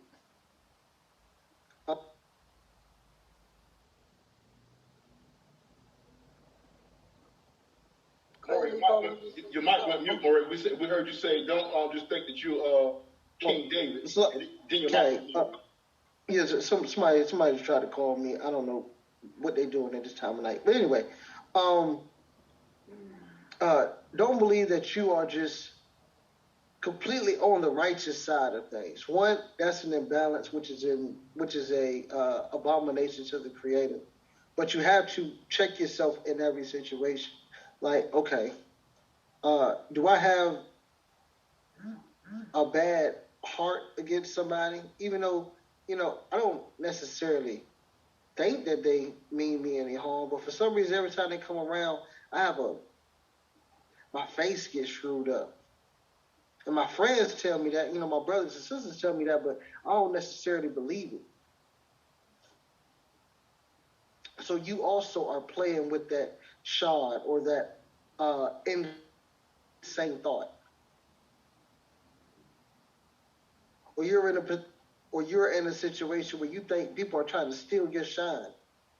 Or people are trying to do things that Shaul thought that Melech Daoud was trying to do to them when all they trying to do is show you love. So I know we got to get to chapter 25, but as you were speaking to Dawn, that's what kind of hit me. It's just, we always want to be the righteous forefathers and foremothers, but some of us are the descendants of the wicked ones that got away. And we are in that third and fourth generation where the Most High is going to visit the iniquity. So just, have balance. That's it. Well, yeah.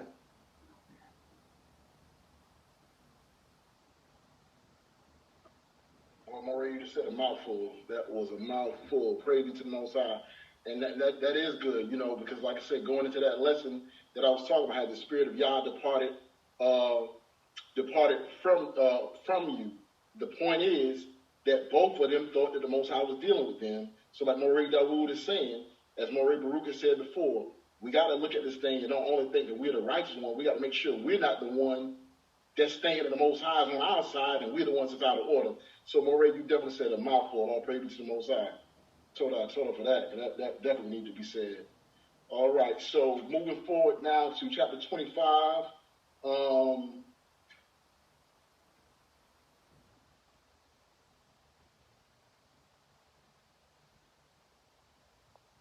Before we go forward, I'm going to pull verse 21. It says, "Swear now therefore unto me by Yah that you will not cut off my seed after me, and that you will not destroy my name out of my father's house." And David swore unto Saul, and Saul went home, but David and his men got them up to a hold. So we see here that David is entered into a covenant with Saul. Saul is trying to get him to enter into a covenant with him in regards to that you don't destroy my name or my father's house. So and David swore unto Saul, so he made an agreement, or he Shabbat, or he seven unto Saul, and Saul went home, but David and his men got up and went to the hold. All right. So and we're going to see that later. Like I said, even when David still esteemed the name of Saul, another reason why he did it, because he gave his word here that he would never do that. So therefore, when it came time when Saul did meet his demise, that David still did not destroy his name. He still let his name have an honorable name within Israel. All right, 25, Kanaka.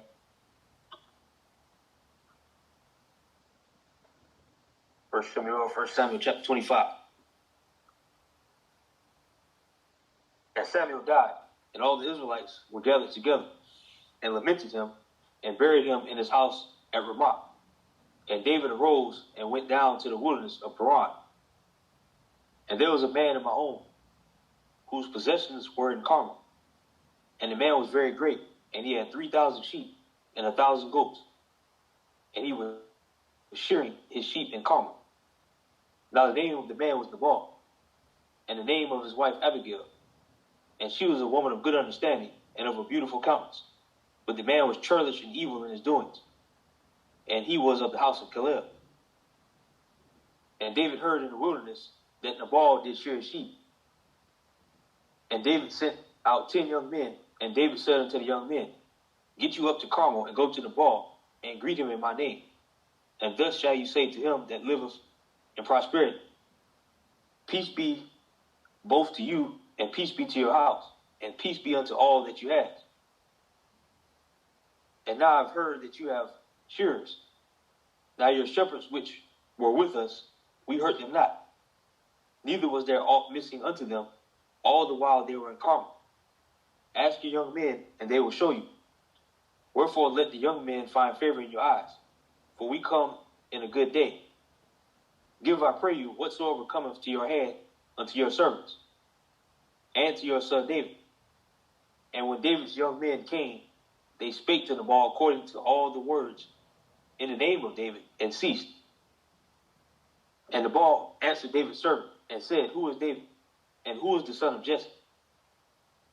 There be many servants nowadays that break away every man from his master.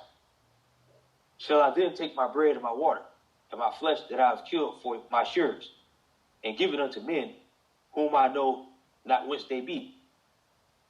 So David's young men turned their way, and went again, and came and told him all those sayings. And David said unto his men, Gird you on every man his sword. And they girded on every man his sword, and David also girded on his sword. And there went up after David about 400 men, and 200 of bold by the stuff. But one of the young men told Abigail, Nabal's wife, saying, Behold, David sent messengers out of the wilderness to salute our master, and he railed on them. But the men were very good unto us, and we were not hurt.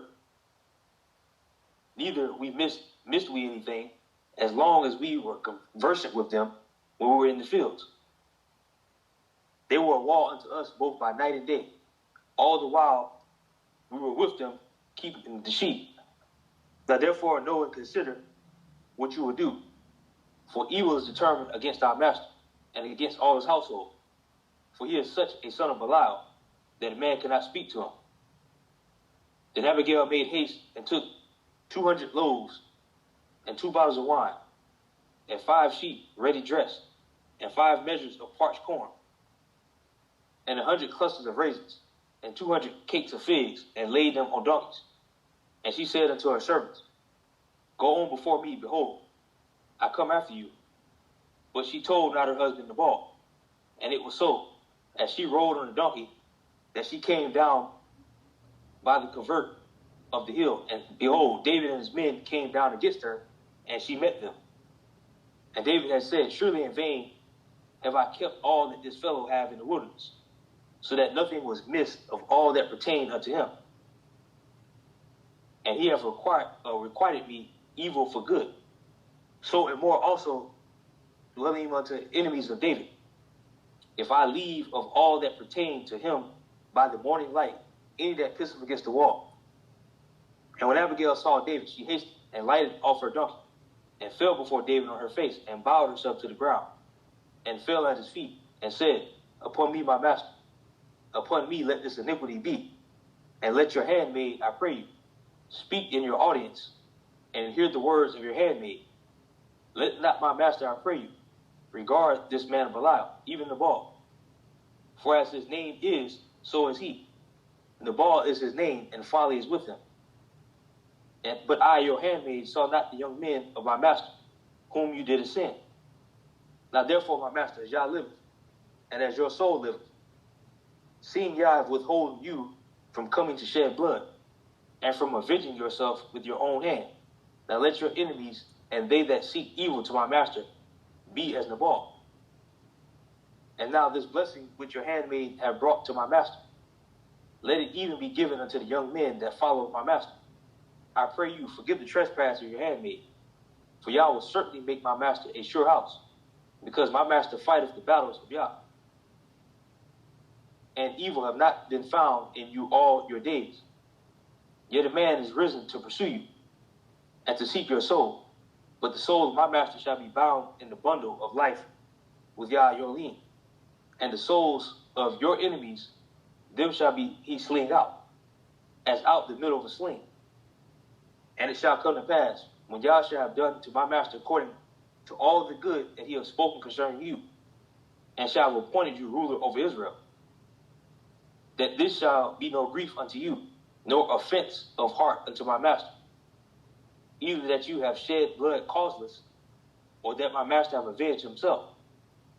But when Yah shall have dealt well with my master, then remember your handmaid. And David said to Abigail, Blessed be Yah Elohim of Israel, which sent you this day to meet me. And blessed be your advice, blessed be you, which has kept me this day from coming to shed blood, and from avenging myself with mine own hand. For in this very deed, as Elohim of Israel liveth, which have kept me back from hurting you, except you had hasted and come to meet me. Surely there had not been left unto Nabal by the morning light any that pissed against the wall. So David received of her hand that which she had brought him, and said unto her, Go up in peace in your house. See, I have hearkened to your voice, and accepted your person. And Abigail came to Nabal, and behold, he held a feast in his house, like the feast of a king. And Nabal's heart was merry within him, for he was very drunken. Wherefore she told him nothing less or more until the morning light.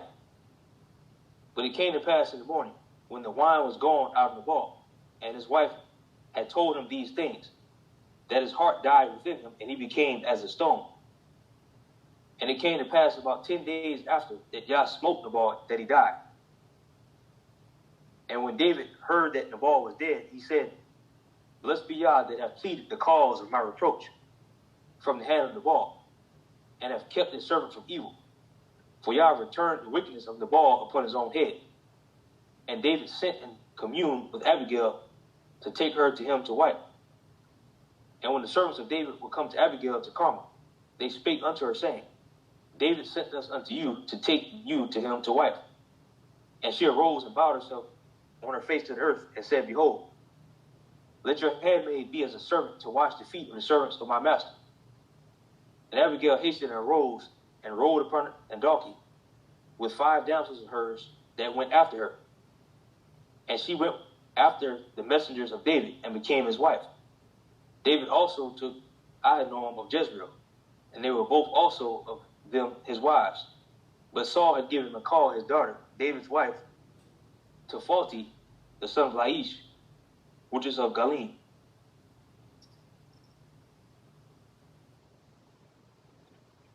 Hallelujah, hallelujah. So I'm going to do this chapter a little bit different. Don't tarry too long, because we're already at 9:30 mark, 9:26 mark.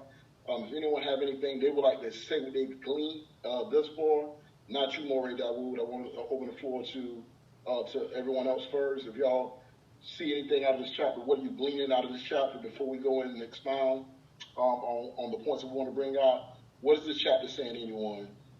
If no one will speak soon, we'll go ahead and go right into it. But I do want to give opportunity for you to say what you get out of this chapter. What are some of the highlights that you pulled out? The floor is now open.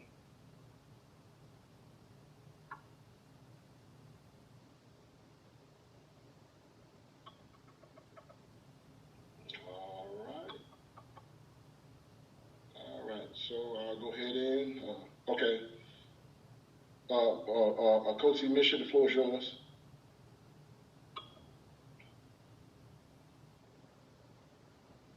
If you're speaking, we don't hear you.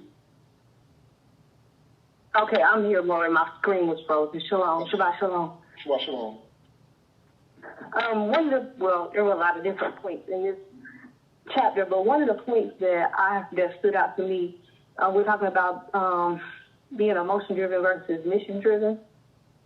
And the part where, after all that Nabal did, and King David was going to kill him in his whole house, Abigail went to King David and basically pleaded for her husband and for her husband and his household, and reminded King David that, listen, you have done no wrong. There's no guile found in you.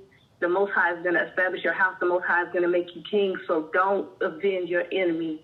Let the Most High take care of him. So she reminded him that you're on a mission. There's a mission here. Don't let your emotions get you caught up and get you in trouble with the Father. I know how my husband is. His name means foolish. You know, we all know how he is. Don't take revenge on him. Let the Most High deal with him. You have a mission to accomplish. So that's one of the things that I gleaned from the chapter. Praise Yah, praise Yah. Very good gleaning, very good gleaning. Anyone else?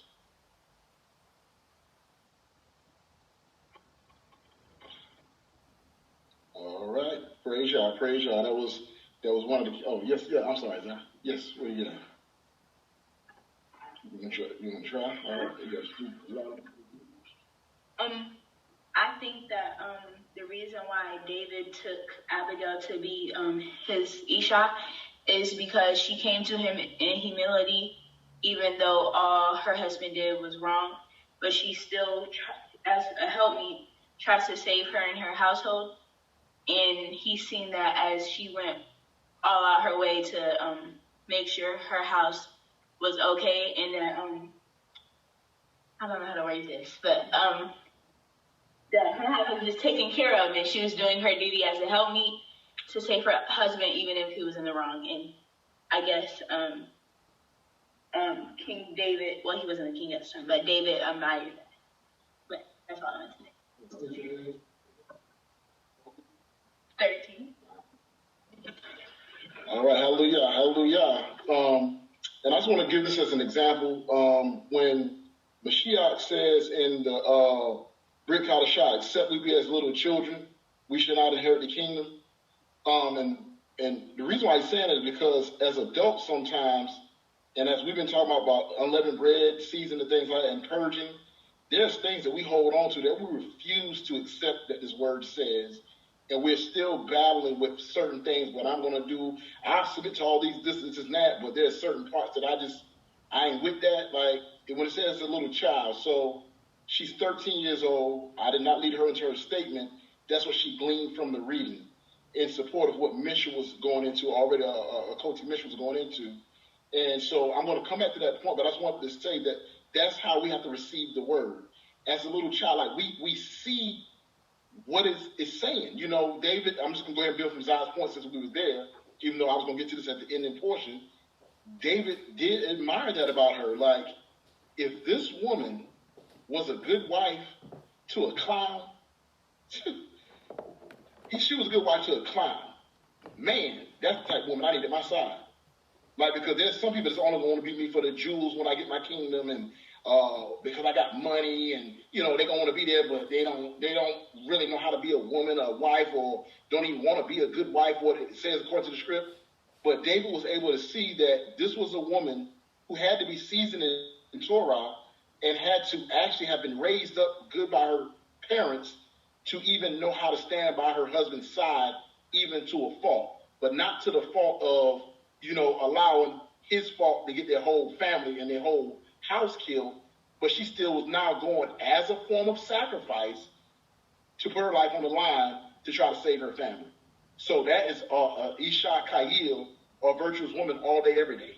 You know what I'm saying? Like, when you read Mishlei of Proverbs 31, it tells you how the virtuous woman also sees that her house is well taken care of, and she also brings forth resources. So we see that she still took stuff to be able to take back to the king to feed the people because she had some substance. So that was a very all praise to the Most High. Zah, as a father, you did my heart good that you came over here and you said that, and that was the part that you gleaned. I didn't know what you were about to say, but that actually touched my heart. So just keep applying the word to your life and seeing according to the script, because what it is actually saying, and that's how we should take away from the scripts, because it's already written how it's supposed to be and how we're supposed to live it out. We just have to choose to want to be able to see it the way that it's written. So I'm about to go in now. Of course, we now know the prophet Shemuel, commonly called Samuel, has died, and they buried him in the house of Ramah. So now David is now, and there was a man in Maon whose possessions were in Carmel, and the man was very great and had 3,000 sheep and 1,000 goats, and he was shearing his sheep in Carmel. Now the name of the man was Nabal. And he had, his woman was Abigail, was a woman of good understanding. So I was already telling you her pedigree. She was of good understanding and of Yapah continence. And she was also beautiful. So, beauty with no brains or beauty with no understanding is going to be pretty ugly at some point. That beauty part's going to wear out. You know what I'm saying? And that's what Maury Dawood covered in the gift class about the emotion side at some point may run dead. But the mission is going to be the beautiful part. You can make sure you stay on the mission. So beauty with no understanding will at some point fade. But it says she was first of all, it was said she was what? A woman of understanding and of a beautiful countenance. But the man was a careless man, and evil in his doings, and he was of the house of Caleb. So he was a very fool man, a very hard-headed, stiff-necked man. And it says, but David knew that he was out there in the wilderness with his sheep. Now, mind you, as long as David and his men was out there, Nabal's men was good. They was also protected just from David's damn presence being out there. But now David needs some food for him and his men. So he's telling his men, go and greet the house of Nabal. Go to him in my name. So again, we see how people are sent in someone's name. So nothing new under the sun. When you send someone in someone's name, I'm coming in the name of King David. I'm coming in the name of King Shaul. As Yahushua came, he's coming in the name of the Most High Yah, because he's coming with the word of Yah. So David said, go in my name and ask him for some food for us. But when you go to him, say, peace and blessings be upon you. Peace and blessings be upon your home. Peace and blessings be upon all that you have, So it's like blessing, And then say, hey, my master would like to know if you can provide us with some provision, so that we have something to eat. And again, Nabal, real prideful and real foolishly, who David? There's a lot of people that say they somebody, they serving somebody. It could be anybody. I'm going to send my stuff to feed y'all. Like, no, I ain't giving you nothing. And so now one of the highlights is that when the servants of Nabal returned home, who did they go and speak to? They went and spoke to Nabal's wife. Because even in the Torah itself, it says that the Ish and Isha has dominion together. So the husband or the Ish is the head of the house, but the Isha is supposed to also know how to govern a household as well. She's going to know Torah as well. And we've seen that Moses' wife saved his life. So again, when we look at the word Azar, whichever dialect one may be familiar with, when we look at what a helpmeet actually is, it is one that aids or helps, but it also means one that makes safe, or secure. So a woman is not just an aid that just helps you, but she also makes you safe. Not only safe from the enemy, but safe from who? Safe from your own self. So that's the reason why most guys say it's not good for a man to be alone, because sometimes a man can make decisions, that may not be the best decision. And that's why he sends him a helpmeet, so that help can make sure he's making sound decisions that will keep him safe. And now a woman also needs to be prayed up and have a certain amount of wisdom to understand, how is it that I encourage my head to do something the way that I feel it should be done? Is it going to be talking to him in a loud voice with attitude, or with this way or that way? Or how is it that I communicate with him to get what I need him to do? And that's going to be a certain wisdom that has to be there, because the scriptures even tell you, when you go to the book of Sirach, it says there was the king told the people to go and write the wise sentence, whoever get the wisest sentence. So they said, what's the strongest thing? Somebody said wine, somebody said a king, and another one said a woman, right? And they said the wine, because when you drink wine, the wine can cause a man to be impaired, and a man would do crazy things when he's under the influence, all right, if he had too much wine. Then somebody said, no, the king. The king is the most powerful, because the king can command troops to go and kill and destroy and take over lands for a woman, right? Which is true. But why do they do a lot of what they do a lot of times? A lot of times men do what they do for who? For a woman. So a lot of times when it looks like a man is leading or he's doing something, another lesson that I need to start bringing out, but I'll be touching on as we go along, it is power and submission. The adversary has taught us to frown upon submission, but it is power and submission.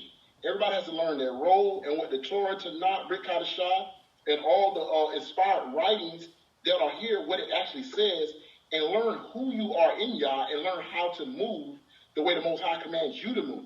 So as I quoted earlier, when Abigail went to her Ish, she didn't go with no hard words.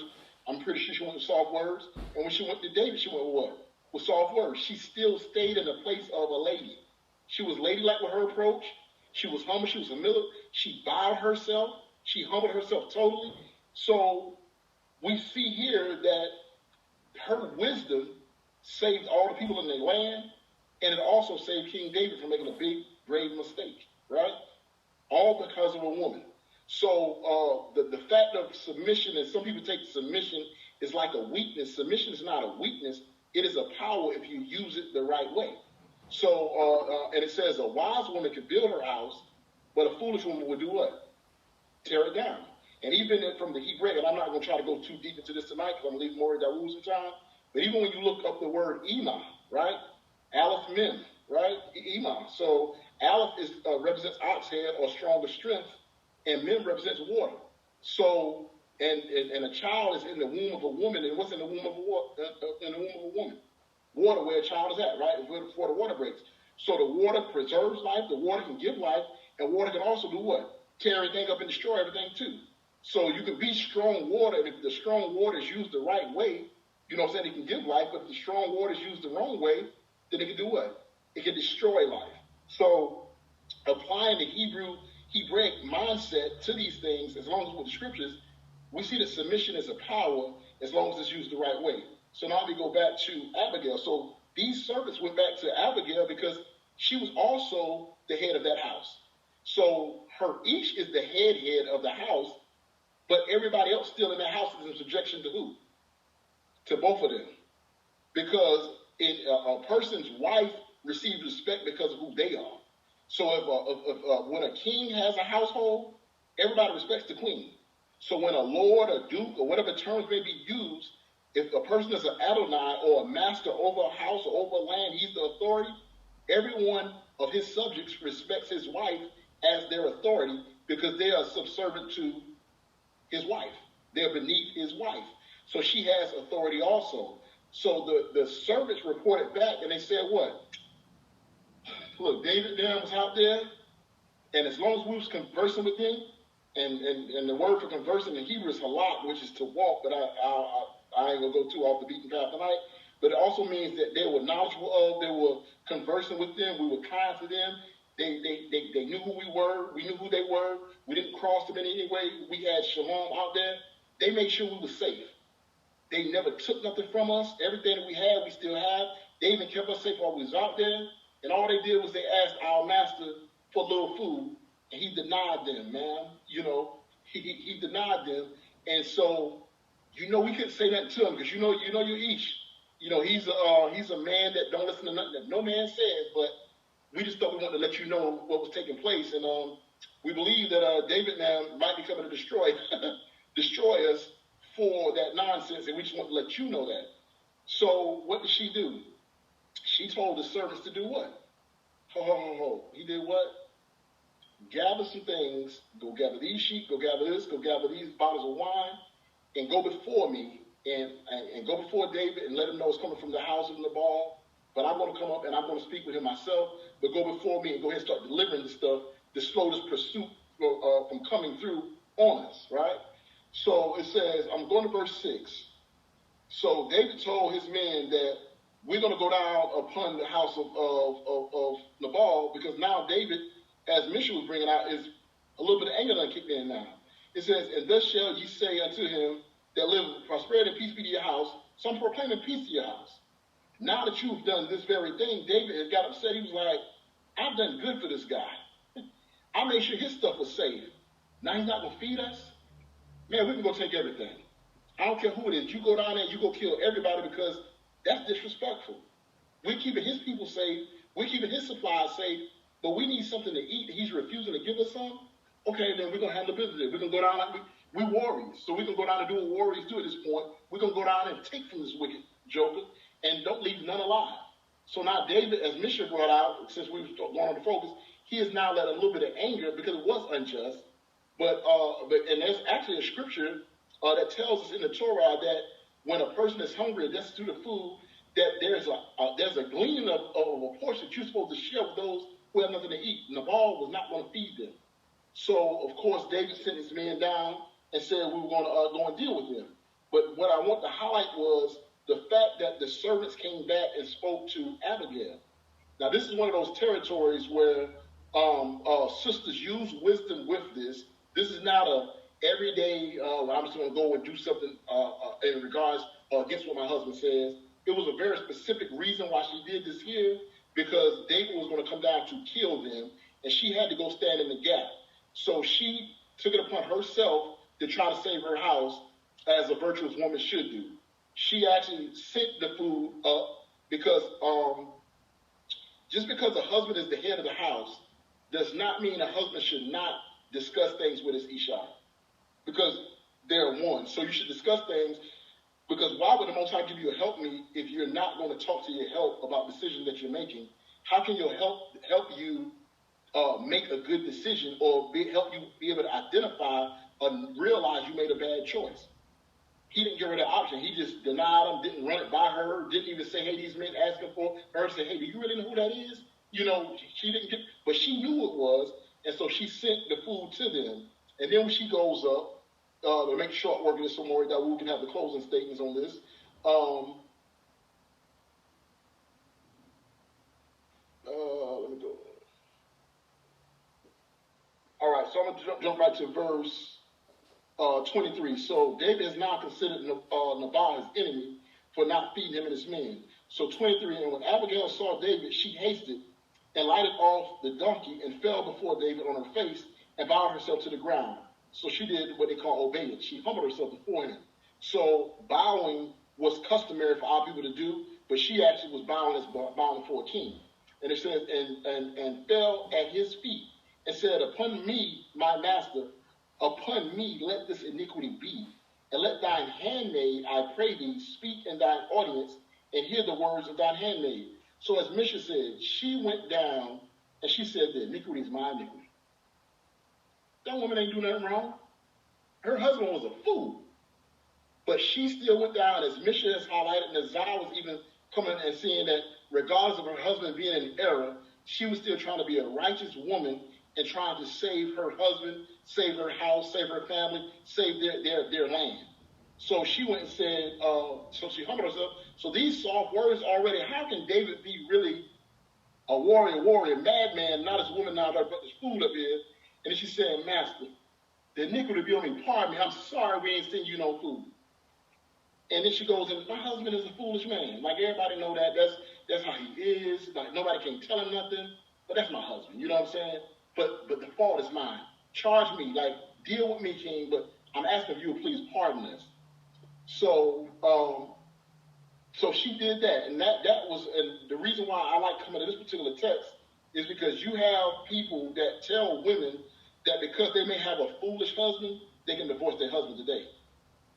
No, most women knew that the man they got with was the clown when they got with him. It's just they getting tired of that clowniness, and now they want to depart from that situation. Find a way to make that clown not be as clownish or as foolish. Use your Elohim given prayer, fasting, and good conversation and chaste behavior, as it says in the Brit Kadashah, and help him become a renewed man. Or you do things to keep him covered, because it says the unbelieving husband or the unbelieving wife can be saved by what? Can be saved by the believing if they do what they're supposed to do, try to have him delivered.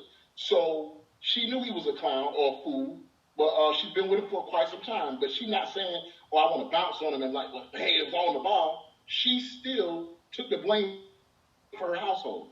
It says, let not my master, I pray thee, regard this man of Belial, and Belial means worthless. He's a worthless man. He's not even worth you going to do what you're going to do. Even Nabal, his name is Nabal, and his name is folly.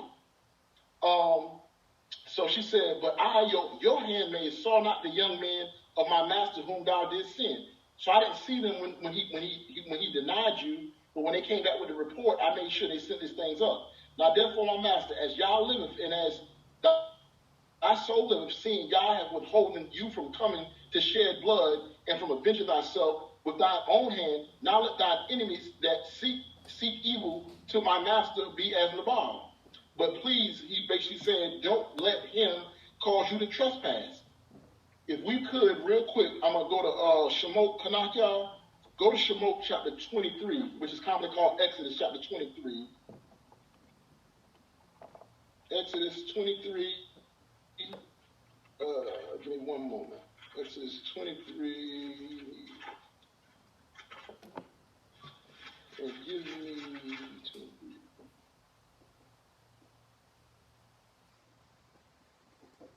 23. 23 and start at 6, can I? No, 23 and 7. Just start right at 7. Keep you far from a false matter, and the innocent and righteous slay you not, for I will not justify the wicked. So it says, keep thee far from a false matter, and innocent and righteous slay thou not. So we see that King Saul slayed innocent and righteous, and now King David was almost about to slay some innocent. Why? Because of what one man did. He said he was going to go down and do what? He didn't say, I'm going to just go kill Nabal. He said, go down and kill everybody. Like, man, that's just wrong. Like, we protected them dudes out here, so they all wicked. I can't believe that, because you would think that that there's some type of council that would have him overturn what he's going to do. So evidently ain't nobody talks to him. They all wicked. Like, let's go down and deal with him. But she came up and spared him by doing what? By knowing Torah, by knowing her place as an Isha Kayil, and she went up and she said, look, and she used the word of Elohim with David when she went up also. And as you were saying, Zah, David admired that about her. Like, this woman basically kept me from transgression. She kept me from shedding innocent blood. And she also protected a wicked man. Because that's her Ish. That's what she was supposed to do. And so we all know the rest of the conclusion of the story, that she went back. And she didn't tell him immediately, because this clown is doing what? He wouldn't feed these people to help this man, but he's throwing a feast. And they're up feasting, and while he's up feasting, he's drinking. So it says she made mention and not a word to him. So I've heard some people teach this before where she didn't. She said it about, yeah, she didn't say that to him, but she chose when to say something to him. I got to let him know what I did, because that's my Ish. I have to let, now, we're going to have that conversation after the fact. He may be mad, but at least his life's going to be spared. But I'm not going to just do it and not going to tell him about it. I had to act this time because I know he would have stopped me and we would have all been dead. But I did that to save us, and I'm still going to let him know what I did to save us, because those men was coming to kill us. But I'm not going to approach him while he's at this feast. For one, he got everybody here. That's not the opportune time to speak to him. He's going to be outraged. And then I'm not going to speak to him while he's under the influence. She waited for him to sober up, and then she came to him and told him what she did. And at that point, it said his heart turned to stone, basically, and he basically turned to stone.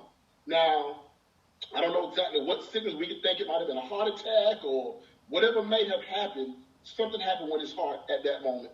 And he pretty much ain't say nothing. He was upset by what she did, but his heart pretty much gave him heart problems. He started having heart problems at that very moment. And 10 days later, he ended up doing what? He died 10 days later. But she didn't leave her husband unjust. She tried to protect him, but because of her righteousness, Yah delivered her from under the fool. So if someone does have a fool that they're with, pray for Yah to deliver you from under the fool, not by taking his life, but from having him stop being foolish. But if it is a wickedness he's going to take you off into, pray that Yah will deal with him in a manner where that does not happen. So I just want to cover that. I'm going to yield, because Maury Dawood, you can have the closing remarks on this chapter. But I just wanted to highlight how Abigail not only saved her husband, she saved all of their land, basically, and all of the servants that was in their land. So it's showing you that a woman has power to save also, as long as she knows Torah, she's walking in the right spirit, and she's a woman of understanding. So it says a mind that's well instructed is priceless. A mind that's well instructed, but we must be instructed from where? From the Torah, from the mission and vision that the Most High has, and not by emotion. And a lot of decisions that men and women alike make today is from emotion and not mission or vision of Yah. They make it based upon their emotions and how they feel, and not what the text says we have to do, regardless on if this person is getting on my nerves, he's a fool or not. That is still my Ish, or that is my Isha, and we supposed to be what? Each other's help me. And that's literal. A man is supposed to be his wife's help also, and she's supposed to be his help. So we're supposed to do whatever we can to keep each other safe. And she did that. So she actually showed here what a true help me, that you said, I didn't even have to edify. You edified it so well. Praise be to the Most High for you. She showed what a true help me was like. She took care of her house. She saved her husband's life. And she saved all the people that was in the land that was going to die. And she also saved King David from not making a mistake after he didn't have any blood on his hand, because he wouldn't even do anything to Saul. He was about to kill all these people, but he said, look, this woman has spared me, and he wanted her to be his wife. And so when she came to be his wife, she still bowed before him and said, let me be a servant. You see what I'm saying? So it also shows her heart and her humility. And if we want people to really come to the Most High, if men and women alike will walk in the actual humility and love and compassion that the Most High has in these scriptures, we can show people that we are the children of the Most High God. Maury Dawood, I yield. My brother, I left a lot there for you, so you can bring it on home, my brother. Hallelujah, hallelujah. No. You did an excellent job. Look, the only thing I would want to do is continue to touch on the sister Abigail. As you have said, she definitely had to have an understanding. And where does that come from? So her name is Abigail, right? Which is, Abigail, which means my father's joy. So she is her father's joy. I want to go to Proverbs chapter 23. Mr. Lake commonly called Proverbs chapter 23, verse 24 and 25. It says, the father of the righteous shall greatly rejoice, and he that begetteth a wise child shall have joy. Thy father and thy mother shall be glad, and she that bare thee shall rejoice. So it says the father of the righteous. So just as your bat, Adon Sabat, is growing up in the house and she's learning Torah, that is also, I would infer, exactly what occurred with Abigail. And that's where it starts. So if you have daughters, it is extremely important that they are being taught as well as the young man, if not even more than the young man. Adon said, Ima is strong water, right? The mem also can represent a multitude. So she is also the strength of a multitude, where the father is just the strength of the house. So you see how much weight is actually put on the Ima. But before she's an Ima, she's a Bat, a daughter. So Abigail had to have been taught, which is why even when she's introduced, you see what? You see that she has a good understanding, and then she's beautiful. When you go back to two of our foremothers, Raquel and Leah, right? With Leah, she's introduced as having tender eyes, so she's sensitive. That's what tender-eyed mean in that instance. She wasn't cross-eyed, but anyway. And then you have Raquel, and she's introduced. The only thing that it says about her was she was beautiful. But here you see Abigail, first and foremost, is of good understanding, and then secondly, she is beautiful, which shows the weight on what is internal as opposed to what is external in the scriptures, and what is necessary in order to be an Isha Kayil, which is, once again, taught from the beginning. So as you go down, right, to kind of give an example of her wisdom, yes, she sent food and stuff like that. Well, one thing she did that was very interesting, right, I'm going to go back to 1 Samuel, and I know it's getting late, I got to work tomorrow, so I ain't going to hold y'all. But it said verse 17 to 18 to 19, right?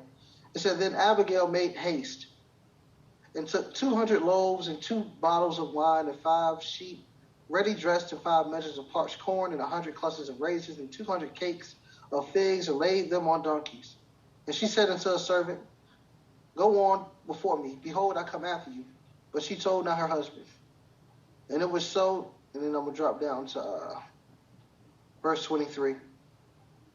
And when Abigail saw Dawid, she hasted and lighted off the donkey, and fell before Dawid on her face, and bowed herself to the ground. Now, I'm not going to ask a question because I don't want to delay it, but there's something very interesting on at first where it said she made haste and took the loaves of bread and the wine and all that, and then when she was riding on the donkey, she made haste and saw Dawid and fell on the ground and so on and so forth. But when she was talking to the servant, she said, you go ahead before me, I'm going to come after you. I guess I will ask a question. I'll take one answer so that way we don't linger.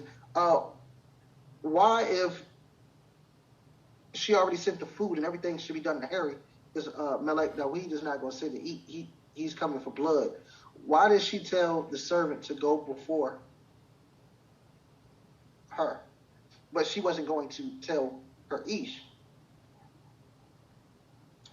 Shay Shamar? Shalom, Adon.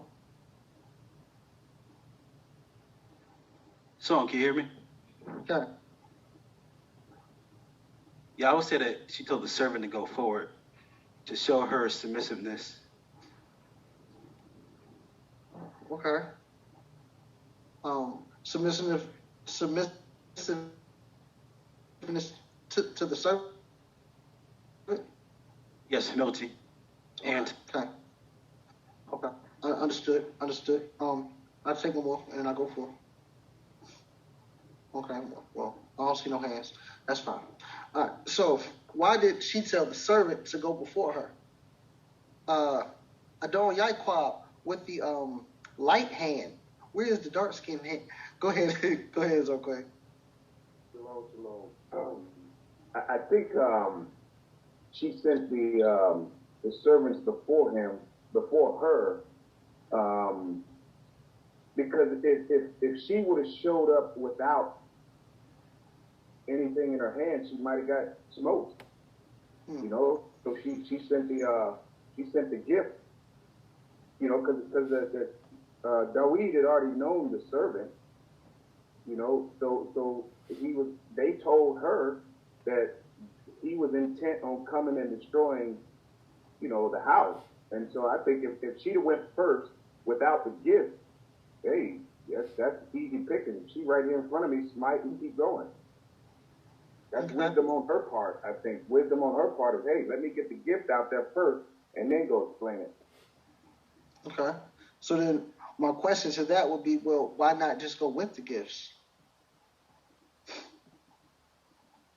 That way, you know, you're not beating the gifts, but you're also not lagging behind.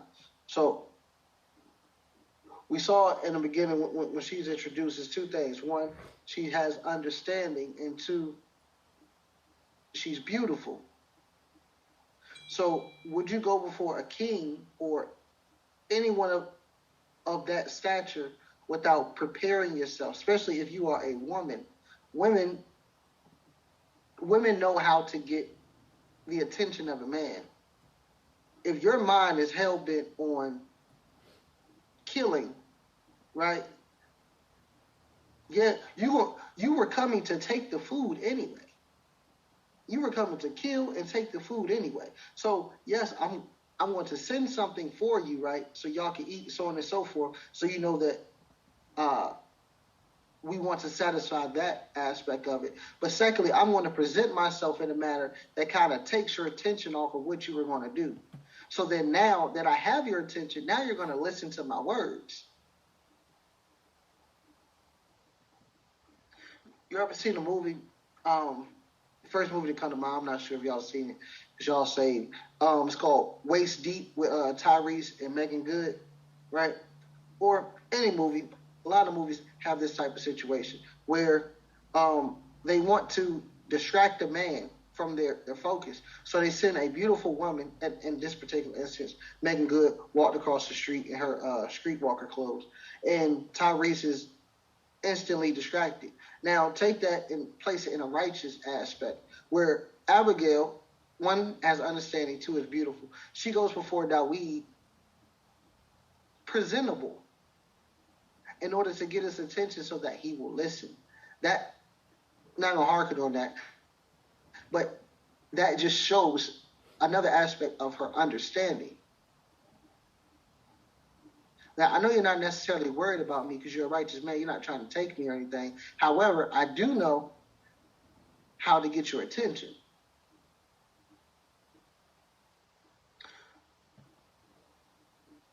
So that is well, which is why, as Little Sis said, as well as I believe another occult said, which is why at the end, Dawid admired not only her wisdom, her understanding, but also her beauty.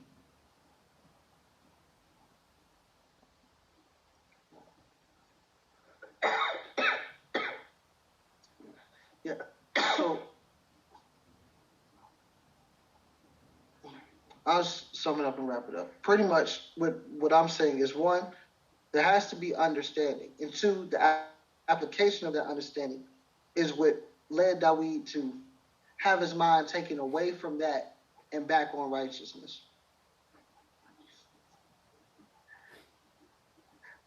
Hope y'all ain't get thrown off for that. But okay, so that's all I gotta know as far as that. It's just the intricate details of how she thought in haste in order to rectify the situation. And you. Yeah, that was a good one, though. But in case anybody didn't see the movie that the brother's talking about, I'll just use women in general. Y'all know how women is. If somebody show up to the house, they send somebody, you can open the door, and then they go run. Oh, they got company, and you can know them. You know what I'm saying? You could be a son or a daughter. You know what I'm saying? To the emo or the imams, but they ain't gonna let you see them out of their imam robe. And we got proof of that here. When we show up at Audrey's house, hold on. She crack the door, but you won't see her. She crack the door. She take off running. And then she coming out in her royal apparel. So, that's just how women are. Like, that's going back to being ladylike. Women just still always want to present themselves as a lady. You know what I'm saying? And that was a good one, Maury Dawood, how you said that. Like, we got to see the whole thing. Like, it's just, that was the nature of women. Like, just the whole presence of a woman was, it's power in that, and we're not downplaying beauty, because beauty is a power as well, and that's the reason why women do beautify themselves, because that's even scriptural. Like, we see that men did the beauty of a woman. Like, if we're going to be all the way Torah sound and scriptural sound, like, we see that men like your father, whichever dialect woman you use, they like beautiful women. And we've seen that even for the weaknesses of Israel, when they actually sent the women down to entice the men, and when you go back to Devarim, go and entice the men. They sent the beautiful women. The men got weak, and then they said, now try to tell them to denounce their God. That's the only way they can keep y'all in their company. So, yeah, well, Bob Hill, Cain a dog. So that's just, there is a lot of power in a woman being a woman. But it's more power, not in just any woman, in a woman being a lady or a virtuous woman, and carrying herself like a lady. Because if you carry yourself like a man don't even respect that, for real. They just really don't. If you look like you don't care about yourself, a man ain't even really interested. Now, worldly men, it may be a little different. They may think it's cool that you want to roll up and do that worldly stuff with them. But a real man is looking for a woman that's going to be ladylike and is going to carry herself like a lady. So, Tola Maury for actually highlighting that, because while we're gleaning, we need to see these things, not when we're teaching a lesson on wives submit to your husbands, but as the text is revealing how women carry themselves, we need to be bringing these points out. So Tola, don't you highlighted that point. At this time, we're going to yield the floor. Yes, ma'am.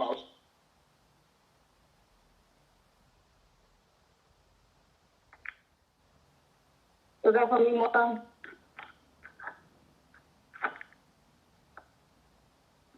Mission, yes, the floor is yours. Okay. I just had one quick point on what you and Maury were just discussing.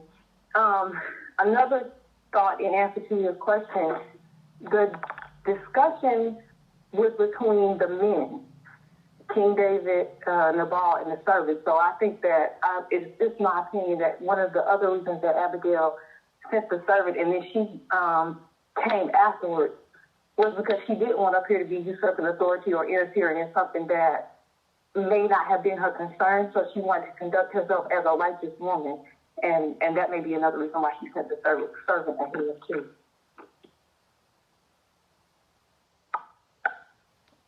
Praise y'all. That was a good point too, Kosi. That was a very solid point. Just to also let men be men and let the servant go ahead and break the ice and speak, on the behalf of, like she not necessarily usurping authority. There's been times when I've also shared with sisters, if there's certain issues that you're having with your ish, sometimes find a way that maybe, but you have to use wisdom because you don't ever want to put your personal business out or do anything that would offend your ish and it turn out negative. But if you have an ish that have Akim that he respects and he trusts, he have elders that he respects and he trusts, then sometimes you can state your petition somewhat. And, I've shared with him, like, if instead of you going back in a negative manner to your ish, maybe you can request at his request and say, hey, would you be willing for us just to go and sit with Dazakane and just, run it by him and see his take on this? Or would you mind if we go and talk with Moray? Not that we're going to put him all in detail about our personal business, but just to see what, he says about this, not even in an official council capacity, but let's just do dinner. And while we're at the dinner table, just strike up a conversation on topics. And as the topic starts coming out about whatever it is y'all dealing with, there will be some wisdom that the Zakane will bring forth that will help you get your ish to be able to see that his mindset was in a wrong place. It's a whole lot of different wisdom that a woman can actually use when actually approaching another man as well as approaching her man also. So, toda for that, Koti. Toda. All right, we're going to open the floor to the imams and to the elders. So the floor is open before we close out to the imams and the elders. If y'all have any words that y'all would like to share.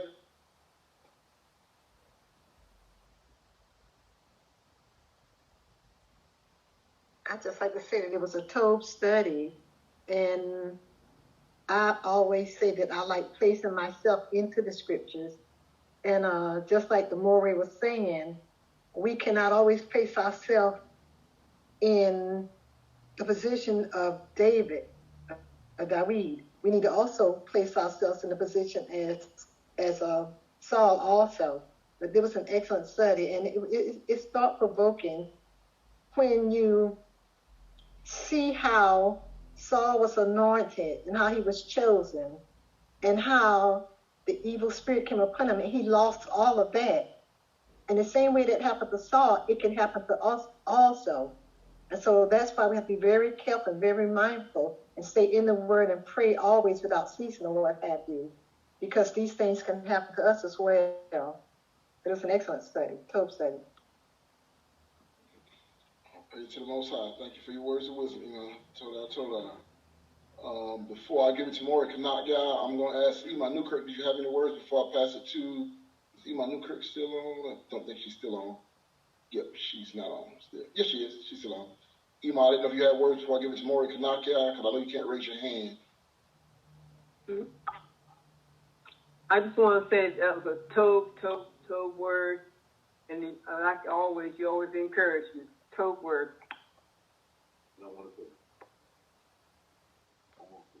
Oh, my husband wants to say something. Okay, yes, sir, as I can. Yeah, well, thank y'all for the powerful word. As usual, as usual. I'm so delighted today. I heard the testimony of Sister Val. I thank y'all for how you protected our daughter Shauna and Sister Val. I'm just so excited about what y'all done for them, that all we have is this word. No weapon that formed against us shall prosper. And greater is he that's in us than he that's in the world. We have greatness in us. We have the healer in us. We have the Lord of Lords. We have the King of Kings. We have the Almighty. How can we lose? With y'all on our side.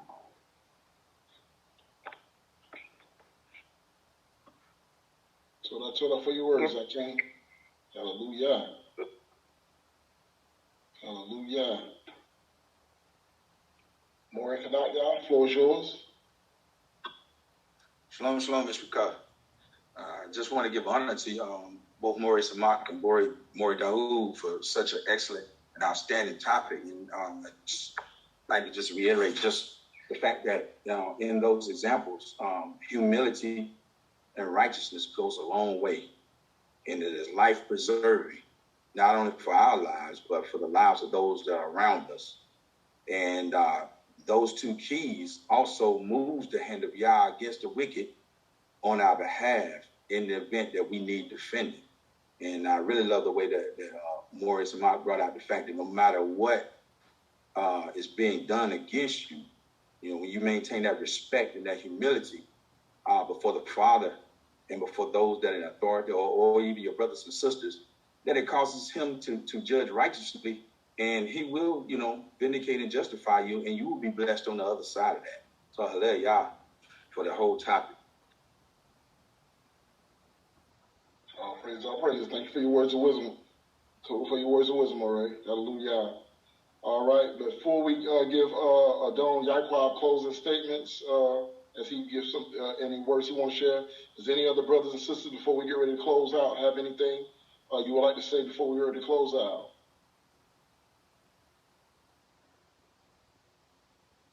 All right. Praise Yah. Adon Yaquab, you have any closing statements? The floor is yours, Adon. Told lesson. I just want to kind of point out too that through the 3 chapters that we went into tonight, we could see how King David, he had emotions, he had feelings, but we see where he always inquired of the Most High, how to deal with those emotions. You know what I mean? So he's like, hey, do you want me to go down here and fight these Philistines, right? And then when we see in I can't remember the town now, Gala, anyway, where he delivered them from the Philistines, and then his wisdom, it was feeling of betrayal, like, hey, are these guys gonna, turn on me? Are they gonna give me up, even though I did just save them? He was dealing with those feelings, but then again, he went to the Most High to deal with those feelings, and he always wanted to stay in the righteousness, even while he was dealing with those emotions, those feelings, and like I like the way you brought it forward too at the end, where the Abigail came down and kind of was his conscious checker right there, saying, hey, look, dude, remember who you are, don't let these emotions lead you down the wrong path. Remember who you are, so she was the emotion checker at that point, you know what I mean? So blessed, and I think we see a lot of the contrast and compare of emotion and mission, so halal y'all for these studies, and halal y'all for the Most High inspiring you and Morey Dawood to bring this out. Toda, Don, for your words of wisdom always, and for your highlighted points. All praise be to the Most High. Blessed be the name of Yahuwah, our Creator, for allowing us all to share this conversation, being gathered together as a mishpachah, and for inspiring all the sisters, the imams, the elders, and all who have words to share tonight to make the study a delight. So give all praise, honor, esteem to the Most High. Morey Dawood, I did see your hand go up a minute ago, so I was going to ask you to do the closing tefillah anyway. So whatever statement you was about to make, if you still want to make it, the floor is yours. Oh, well, let's let Imam get the floor first, Morey. Hold 1 second. Yes, ma'am, Imam Audrey.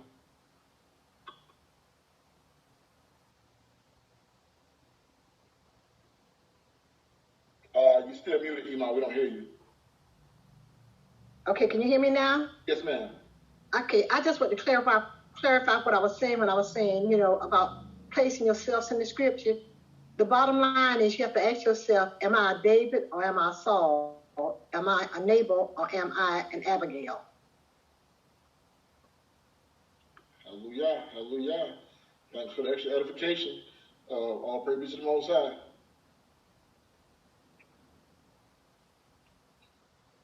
Morey Dawood, like I said, whatever that statement was you had, if you would do the closing tefillah, appreciate you, Adon. Okay, Adon. Zoking, Yaquab, just, what he was saying, his point kind of brought something to mind, because the Most High, he did go to the Most High twice, but 2 times that we didn't go to the Most High, and what occurred was the Most High sent, just a little tap on the back of the head. You don't really want to beat him, but you just tap him on the back of the head. he did that with his heart when he cut the part of the road, and then he probably couldn't talk to his heart through anger, which once again shows how anger clouds your internal moral compass. So externally, he sent Abigail. So to me, as the Don was speaking, it was like, okay, well, do you hear the different voices of Yah? As my Isha was teaching this week, about the different ways the Creator speaks. Well, do you hear the different voices? If he pricks your heart, or if he makes some part of your body hurts, or if you say something crazy to somebody, then all of a sudden your tooth start hurting. Do you think it's a coincidence, or do you realize that that's the Creator saying that you probably shouldn't have said it out your mouth?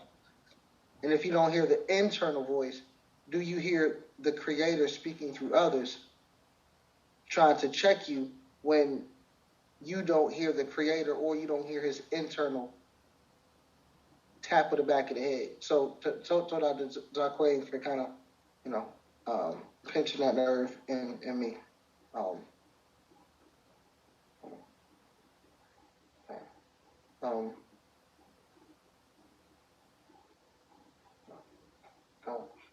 So I'm gonna go ahead and check it out now, though.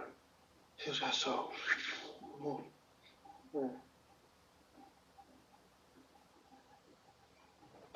Hallelujah. Bless you, Yahuwah, our mighty one, our King forever, who has given us life,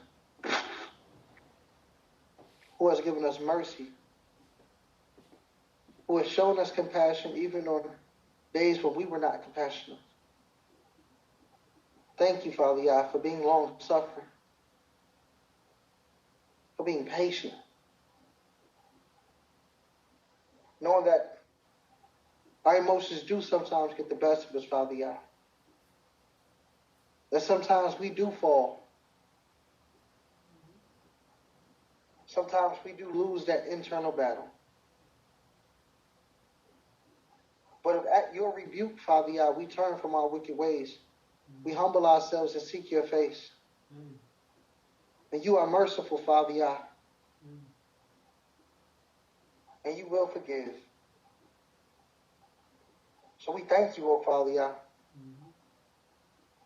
for being what we are not, even though we strive to reach it. May you continue to bless Maurice Samak in his house.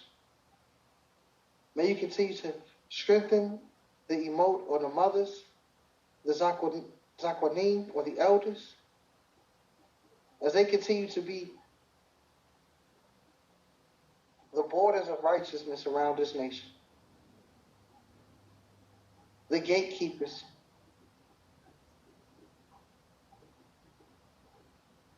May you continue to strengthen their minds, O Yah,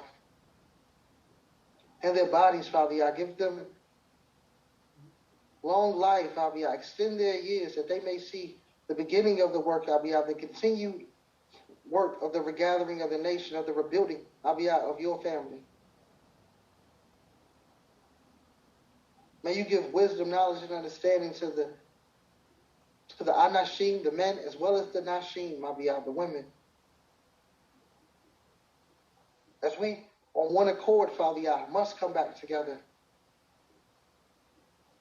We must renew, Father Yah, what was broken. That we may finally reveal, Father Yah, and manifest the true image of Elohim on this earth. Man and woman of God. That the children may see, Father Yah, restored households, Father Yah. Restored balance, Father Yah, in our communities. May the men who you have given strength, Father Yah, and power, may we learn the power of submission, the power of humility, and how much it can accomplish, Father Yah. Although you have made the women of Zion, the daughters of Zion, the women of Jerusalem, beautiful, you have made them wonderful, Father Yah, in continence. But may they know the power of the mind, the power of understanding your word, the power of knowing when and how to speak, Father Yah. For their voices must be heard, O Yah. So strengthen them, Father Yah, with the wisdom of Huldah, Father Yah. Give them the strength of Deborah. Give them the sensitivity or the tender eyes of our foremother Leah.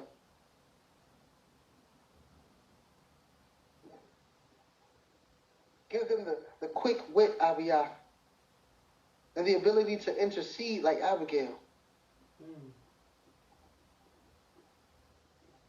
Allow them to stand in the gap like Esther.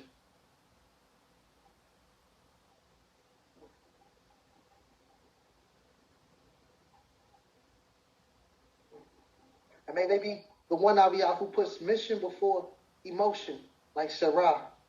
And may you elevate them, Father Yah. May they be restored to their rightful place, as you restored the men to our rightful place, Father Yah. But we cannot do it without one another. Allow the children, Father Yah, to understand their role, that they are the baton carriers, the legacy carriers, Father Yah. That what we do, Abiyah, in our generation is for them to build upon, Abiyah, not to tear down, not to forget and neglect, but to embrace and improve. Protect their minds, Father Yah, for the enemy seeks their minds, Abiyah. For this generation, Abiyah, may be lost, but that generation, Abiyah, has promised. So the enemy is attacking them, Abiyah, from the womb. Protect them. Strengthen us that we may guard them, for they are the future, Father Yah.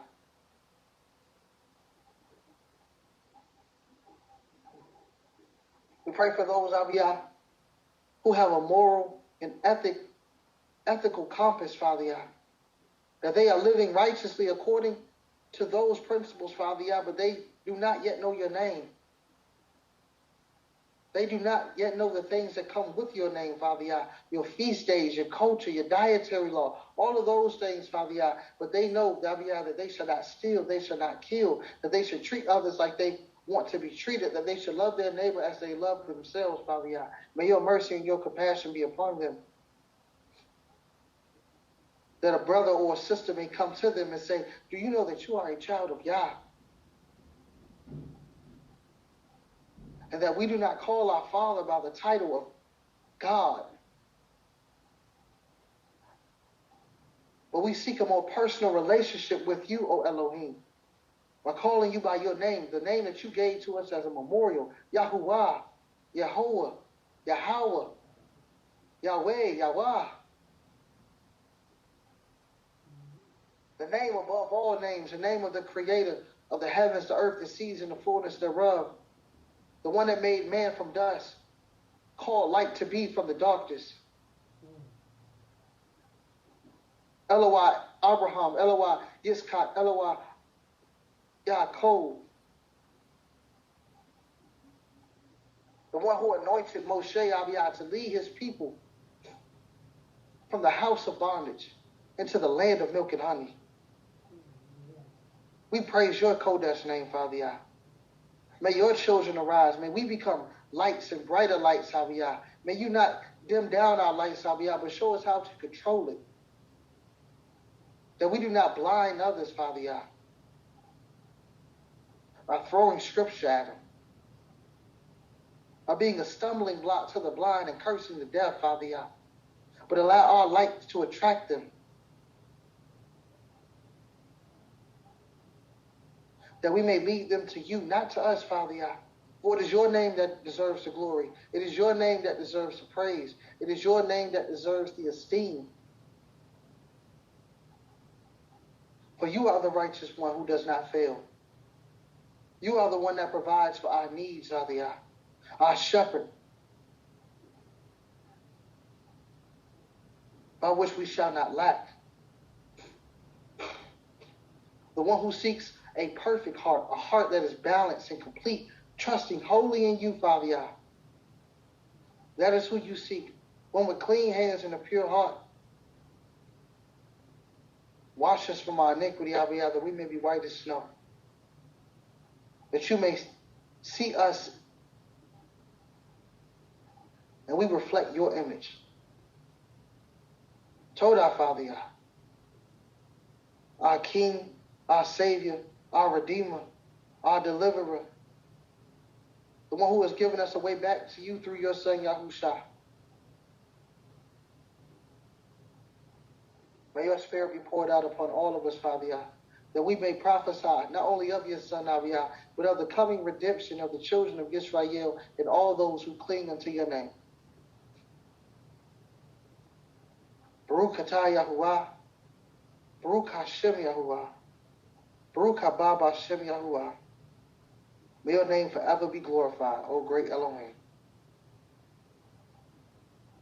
May the children of Israel say Hallelujah, Hallelujah, Hallelujah, Hallelujah, Hallelujah. Amen.